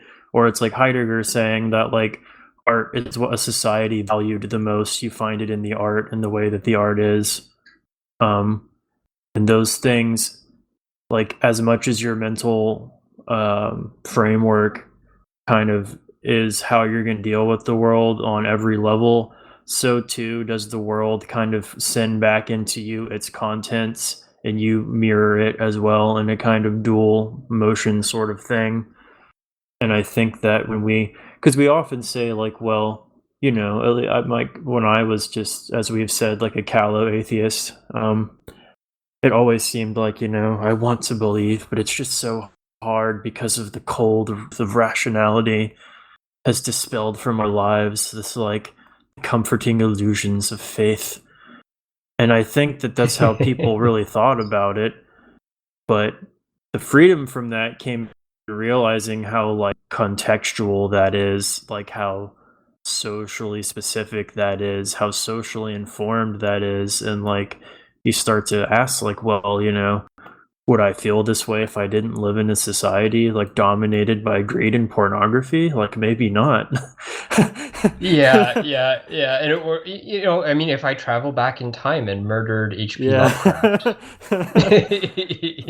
like would that be as available to everyone if he hadn't written what he'd written? And I like those stories and everything, but it's I think an example of these plausibility frameworks that you're talking about, right? You have these matrices of sort of aesthetic as well as intellectual experiences that come together and enable or preclude states of being, right? Not just behaviors, but like states that you're going to internalize and that build on one another in a progression towards a telos, right? Like we have a society that's like almost built to stunt that from happening, right? Like you will have a stunted psyche if you just kind of were to mainline dark minimalist kind of atheism that nonetheless kind of always fails to be able to remove the self from the picture, right? Like you're still like in your death you're imagining the world without you by like flying around in a disembodied camera like after you've been killed in a video game, right? Like you're just looking at everything like it's maybe we can briefly touch on a little bit of something from Alistair McIntyre's After Virtue. It might just open this up a little bit more because we've spent a lot of time on like natural science and mathematics as it relates to like ethics, we'll say. Right. But they're like a big part of, we'll say, the modern project has been the direct application of principles from physics and engineering applied directly to the social world. I've got a few like excerpts from After Virtue's chapter about this particular thing, social science. McIntyre writes, as the functions of modern states become more and more the same, their civil services likewise. While political masters come and go, civil servants maintain the administrative continuity of government and thus confer on government much of its character. The major justification for government intervention in society is the contention that the government has resources of competence which most citizens do not possess. That competence is essentially like the government is staffed by people trained sociologically in some way. They've got a Weberian expertise in like bureaucratic management and like some form of sociological understanding of society. So he goes on, he like says, you know, here I've got 4 like greatly lauded social scientific generalizations. Let's talk about some things about them. And one is that they lack universal quantifiers and scope modifiers, meaning they are not genuinely of the form for all x and some y. If x has property A, then y has property B. We also cannot say under which conditions they hold. We also have no way to apply them systematically beyond the limits of observation to unobserved or hypothetical instances, which is like Baconian science, induction. You cannot take some kind of set of generalizations of the social world, and when you we'll say when you apply them, you have equally as much success as the astrologers, and that maybe ought to tell you something about the social scientific enterprise. So then there's a counterclaim. Well, these aren't that. These are probabilistic generalizations. But McIntyre says the claim that they are probabilistic generalizations misses the point. Probabilistic generalizations in natural science possess universal quantifiers. Quantification is over sets, not over individuals. They entail well-defined sets of counterfactual conditionals, and they are refuted by counterexamples in the same way as other law-like generalizations. Which, like, so you know, I think he says that pretty much any social scientific generalization, like every single one, more than likely has some kind of established counterexample, and even some of the most famous and heavily cited of these generalizations, which are like the bedrock of much later sociological work, despite having numerous attendant counterexamples, that has not really shaken their importance whatsoever in the field. And like, how are we to understand this this enterprise? And he goes through some stuff about like Machiavelli and fortune and whatever. And if you're interested in that, you can listen to the podcast Exhaust, where I talk about that in a little bit more detail with our friend Emmett.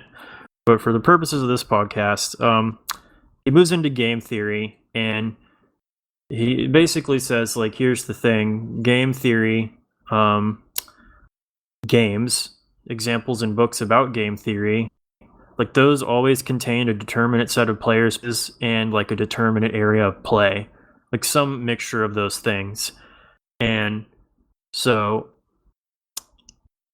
you have like pieces and terrain to reason about in a way that is, the complexity is not like greater than your mind's capability of encompassing to some extent. Whereas in real life, obviously at the outset, there is no determinate, innumerable set of factors, the totality of which comprise the situation. To suppose otherwise is to confuse a retrospective standpoint with a prospective one. And he has a great example of like when people play Gettysburg War games, it's like very easy for the Confederates to win because the Confederate player knows that he's fighting Gettysburg. He knows like troop dispositions, the coming of reinforcements, you know, like all these things are known to him. He has a retrospective view of the Battle of Gettysburg, and thus he can make the right decisions. Right. However, the idea is that probably like Robert E. Lee would be a better general than that guy in any real life context. So why did Robert E. Lee fail? And the answer is that Robert E. Lee was not fighting the Battle of Gettysburg. He was just in like a real life situation. Yeah, right. Right. Which all of this essentially points to, there's kind of an underlying reality conflation, which I think has kind of been the subtext of our entire talk. which is that we develop mental models. They might be better or worse, particularly if we're trying to talk about the political and social worlds. Our mental models are always going to be beset by the fact that they can never incorporate the totality of causes and conditions, which would allow us to have certainty of prediction, which, amazingly is something we just heard from like 3 different medieval Islamic thinkers. Which I felt like, so this is kind of where it all came together for me, and I was kind of surprised that all of the fatwa on astrology just so happened to be like extremely relevant to talking about like social scientific modeling, and in a way, to the extent that social scientific modeling wants to like arrogate to itself predictive power and like social authority on that basis, I would say that like every single criticism epistemically of astrology is as applicable to this more in certain ways. Yeah, I think in particular, this idea that, okay, it's not even that these explanations are not addressing causes that have effects on the system that you're interested in. It's that your model is so underspecified that if it's right, it's by accident, right? Like it's just not like the actual system is way too complicated. I mean, I honestly don't know how I feel about that today. I remember reading After Virtue, and that just like not striking me as like having any problems with it. What I would say about it is that even if you are kind of, let's say, more optimistic about the ability of advanced statistics to produce good explanations or models of human, like, political, economic systems, whatever it is, I almost like all of the models that are in use have not really been tested against alternatives in a way that would enable you to measure the evidence from a Bayesian perspective.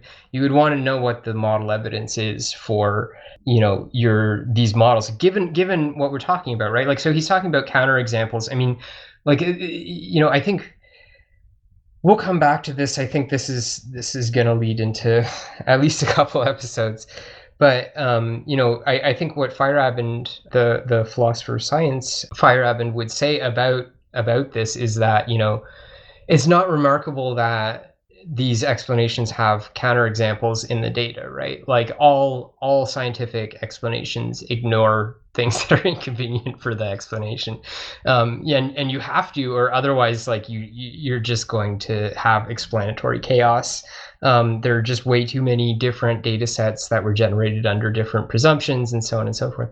But I mean, like, from a Bayesian perspective, you can still take data that gives what seems to be a counterexample to a model and assess the likelihood, and therefore the model evidence, which is the marginal probability of the model over all possible parameterizations given that data set. Like, you can still calculate this stuff, right? So I mean, like, even if you take that perspective that, like, no, it's not that, like, basically Peter Thiel is an astrologist, right? Like, what Peter Thiel is doing is astrology. We could say that's a claim that we might make, on the basis of like what we've covered here, right? Like, the big data approach to governing society is not different than this. And I mean, even if you're more optimistic about this, I very much doubt that Peter Thiel is very concerned with assessing the quality of his explanations against, like, simpler alternatives or just completely different alternatives. Like, in other words, he has not tested a whole series of nested models in order to produce the model that is most in accord with Occam's razor for, like, finding terrorists or whatever, nor has he compared different, like, models of the generation of social violence in some rigorous ways, because that's not what he's doing, right? He's selling a product. So what matters is that, like, it meets that the model output meets the expectations of the customer, which is the U.S. military, U.S. intelligence services, whatever. you can still be optimistic and just say that, like, okay, nonetheless, people who are doing this are operating as astrologists because they're not taking the level of rigor that I think, if we want to bring it back to this idea of astronomy versus astrology, I mean, the astronomical statistics are now quite advanced, and the types of model comparison that are happening in astronomy, I think, are more sophisticated and more interesting than in any other field right now. So that is absolutely not the level that we're meeting in the social science, which is not to say that it can't be met, right? Like, you can still be kind of a statistical optimist and see the point here. Yeah, I mean, I would agree with you that I think that if there is a method by which you can judge your modeling, then that provides some hope for the application of these quantitative methods to like social data of some kind to attempt to like discover something that would then enable you, like as a statesman, or something like that, to like make a judgment and then make a decision, which ultimately becomes some kind of like governmental action. I think that kind of setup is not like the baby and get thrown out with that bathwater, because that's really not what McIntyre is talking about. And Yeah, it's certainly not what's being objected to, I think, by the medieval theologians. Because it obtains to some rigor and is like, in some sense, you could say, I don't know about falsifiable, but like there's a way of knowing that you might have like better or information, you could say.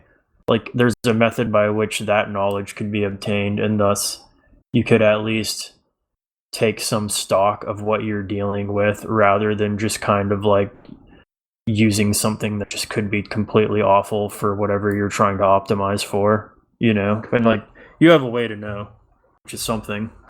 And I think that like teasing out the differences here, which are often so subtle, is probably like kind of what's important, at least at this stage.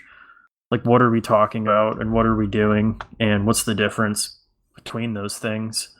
And I mean, the truth is that like probably hardly anybody who has any societal importance knows much about like Bayes or like, you know what I mean? Like that, I don't think that stuff has like taken hold quite yet in the echelons of like authority and power or anything, of money.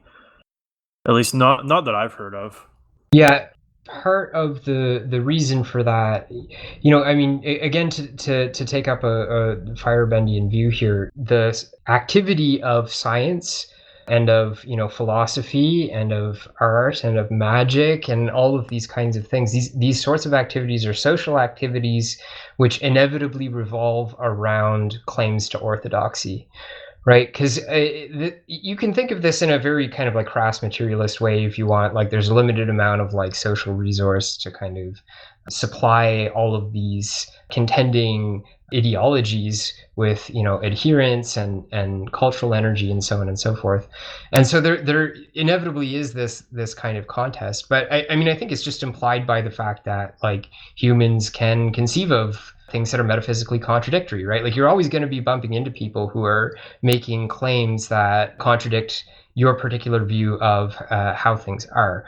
So, if we take this view where this is primarily to be understood as a social process characterized by claims to orthodoxy, Feyerabend would say, well, even if you have, like, even if you're a Bayesian, and you're offering like a more rigorous rule, this still doesn't guarantee that like science is progressive. It doesn't guarantee that what you're doing meets the sort of like Popperian or even Baconian view of like the progressive nature of science. But even if we accept that, what the Bayesian view does force you to do is state what you think you already know, and then to offer an estimate of your uncertainty on both the evidence that you're calculating for your model, as well as like whatever parameters you think obtain given your data. And I think the reality is that like if you do that habitually, you'll realize that like most data sets don't tell you very much. right? That, like, in other words, there are, if you, for some model, there are many parameterizations that make the data look somewhat likely given that model, right? So you have very wide uncertainties on, what you think the parameters of some system might be, particularly like social systems or whatever, right? So this is not congenial at all for making claims to orthodoxy, right? Like, if basically the system is set up to acknowledge this problem, right, that in many cases you're not going to be learning very much from any particular set of data, and you have wide uncertainty on many of your estimates, and like in many cases when you compare models, which, like, many statistical practitioners just don't do, right? Like, they just they have a model, and they optimize it against some data set, and they say, like, here's the model, here are the parameters of reality, right? But if you compare your models, what you find out is that, like, you have a whole bunch of shitty models, right? Like, none of many of them can explain aspects of the data, but, like, none of them are comprehensive, and it comes down to, like, what your local kinds of needs are in terms of what's actually going to get used. And so, yeah, I think this is a real problem, but I think what we can safely say is, like, something that did that took a stock of its own epistemic limits and kept the focus on the reality that we're always talking about epistemological constructs, is at least a less dangerous approach to this kind of causal reasoning from a moral standpoint, right? Like, the imams of old would be more comfortable with a Bayesian approach than with someone finding the maximum likelihood estimate for a model and saying this is the way it is. Yeah, and that's kind of, I think that's sort of been at the heart of, maybe you would say, like, the big conceptual difference between this approach and what we call, like, a pretty standard approach, but also a prevailing common understanding, which is, yeah, like, I know this model isn't, like, totally reality, but, like, it basically is maybe how often they're approached when they're set up, and then when they're disseminated to the public, even worse. This is the science, so at least the scientist was like, well, I know this isn't one for one reality. Maybe they think that, but as soon as it gets into the news, it's completely lost, and we are left kind of, like, assimilating, really, like, the waste matter of scientific discourse in a way, like things that if you entered, say, like, the physics department or something, things that might have been cast away, sort of recently as, like, ideas that no longer hold, are going to remain in the public consciousness for much, much longer, even though it turns out that they were always kind of, like, phantasmic in terms of their reality. And so it's like we're just gobbling up this waste that they produce that we have no way of, like, intellectually dealing with, except to kind of buy into it wholesale as somehow, like, a true scientifically justified explanation of things, which we then, like, triangulate off of, if not in making our decisions, then at least in justifying them after the fact. And then it turns out that none of that was ever real or meant anything, but then we get a whole new set of things, which is, like, surprise, going to be just the same thing. And this social process kind of, like, goes on ad infinitum, seemingly without any end in sight. And I think that it's probably pretty correct to, like, lay a lot of the blame for that at the kind of, like, epistemic arrogance of a lot of statistics as it is practiced these days, and the lack of any kind of rigorous method of attaining to, like, the humility, which, like, all people doing statistics should cry out with Shen Kuo that these are merely crude traces. When you look at your data, you say, this is a crude trace. That's right. Get him, Shen Kuo.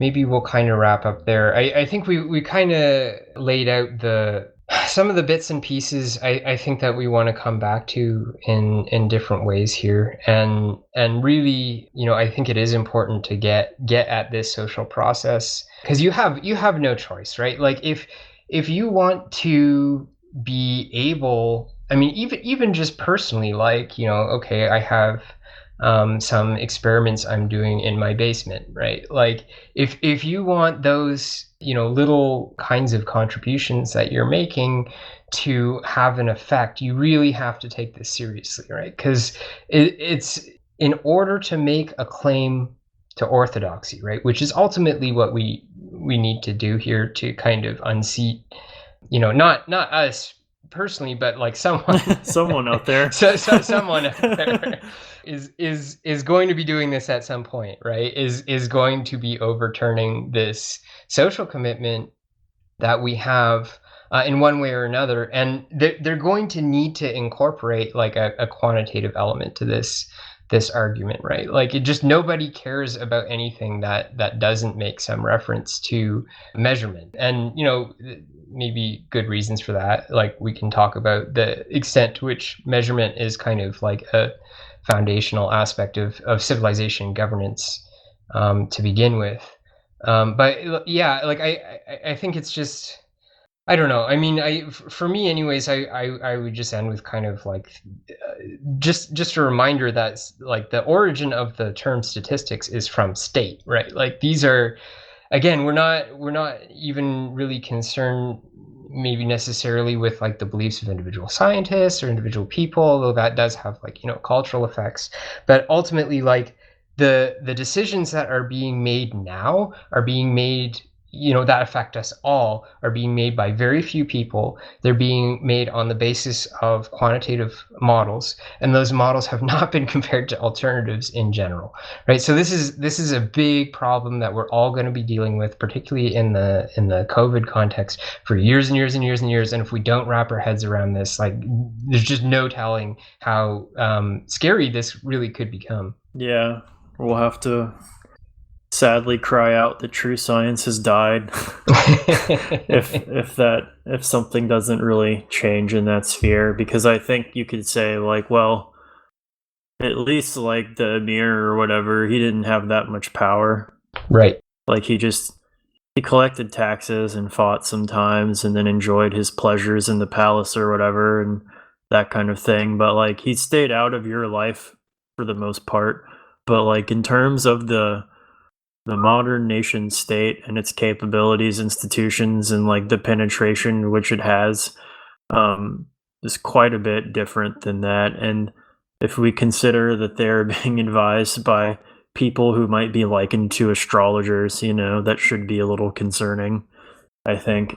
And I think maybe even that framing, you could really cause some concern and consternation even among the most hardened kind of atheist rationalists, because they don't particularly care for astrology either.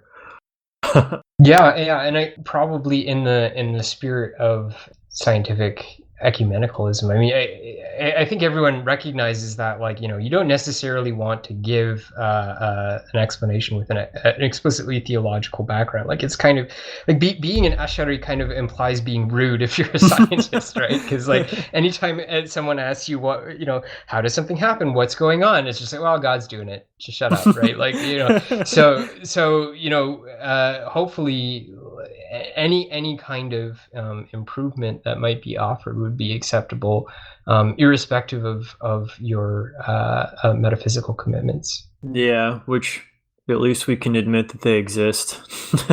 Yeah, they right, might have right. some meaning, but that can be discussed at its appropriate level and in its appropriate sphere in this kind of like ideal future we might imagine, where knowledge like somehow takes on a better form societally than it has hitherto.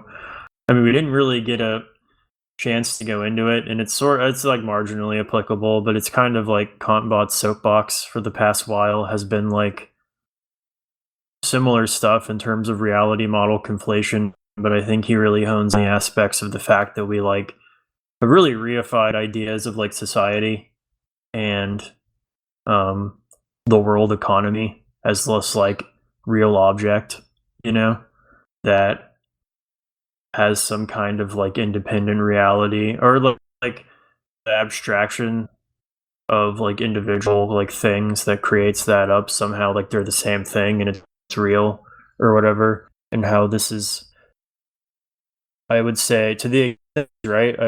I can't say for sure. I haven't thought enough about it or whatever, or like read enough of what he has looked at.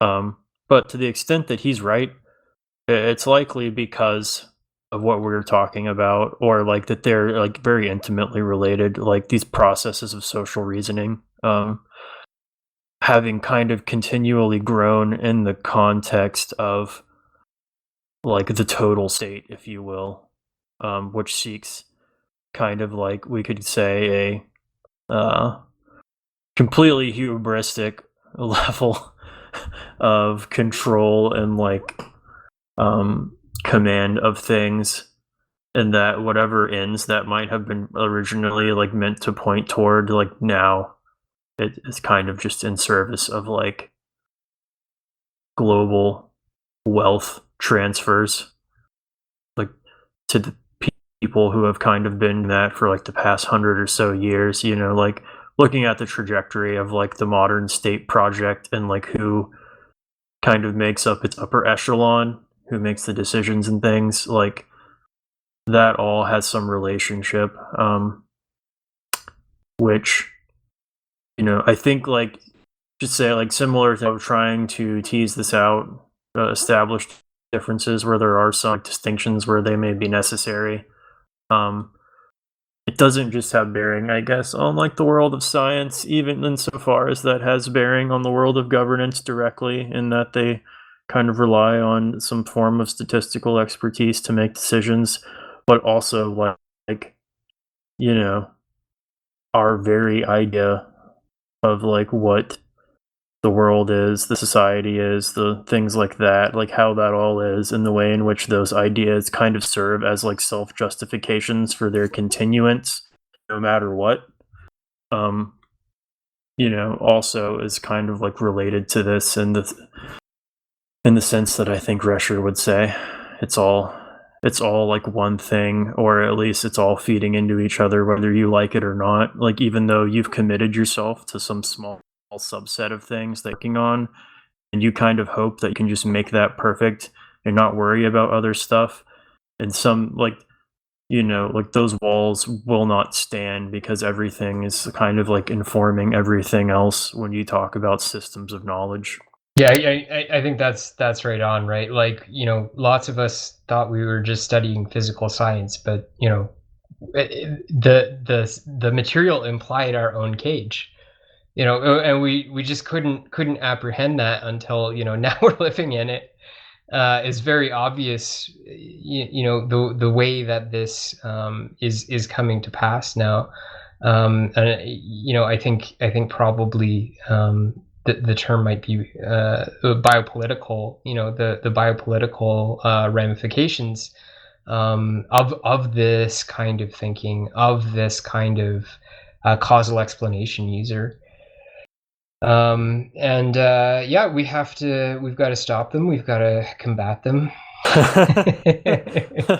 And you know, from our little garden redoubt here, and yeah, we'll hopefully be outlining some more thoughts along that in this marginal form by two marginal thinkers. So thank you very much for joining us. This is some marginalia. Hi ho, hi ho, hi ho, hi ho, hi ho, hi ho, hi ho, hi ho. Oh our Lord, let us look in the pages of your book. Hi ho, hi ho, hi ho, hi ho. Times of knife, sin and strife is the message of my life. Hi ho, hi ho, hi ho, hi ho. Angels high in the sky makes me see God when I die. Hi ho, hi ho, hi ho, hi ho. Years go by, I cry and sigh for the sins that I live by. Hi ho, hi ho, hi ho, hi ho. Hills and trees on their knees, praising God, taking their ease. Hi ho, hi ho, hi ho, hi ho. Birds that fly, days go by, help me use my spirit's eye. Hi-ho, hi-ho, hi-ho, hi-ho. Lonely lands, raise your hands, praise the Lord who understands. Hi-ho, hi-ho, hi-ho, hi-ho. Sky intent, deep content, praise the prophet God has sent. Hi-ho, hi-ho, hi-ho, hi-ho. I haven't got a dime, one more time. He is watching, sees my crime. Hi-ho, hi-ho, hi-ho, hi-ho. A long straight road, a mountain load, I pray just where my spirit flowed. Hi-ho, hi-ho, hi-ho, hi-ho. Wandering free, cottonwood tree, mountain sky, no door and key. Hi-ho, hi-ho, hi-ho, hi-ho. No child or wife in my life, tent and pegs and hunting knife. Hi-ho, hi-ho, hi-ho, hi-ho. Hill and stone, skin and bone, coyote howling all alone. Hi-ho, hi-ho, hi-ho, hi-ho. And all this air's filled with prayers, I breathe your name, forget my cares. Hi-ho, hi-ho, hi-ho, hi-ho. When I'm done, the setting sun will still tell me that you are one. Hi-ho, hi-ho, hi-ho, hi-ho. I'll be a slave in my grave, a dead man now don't misbehave. Hi-ho, hi-ho, hi-ho, hi-ho. Lord, I cry beneath your sky, keep me faithful when I die. Hi-ho, hi-ho, hi-ho, hi-ho, hi-ho, hi-ho, hi-ho, hi-ho.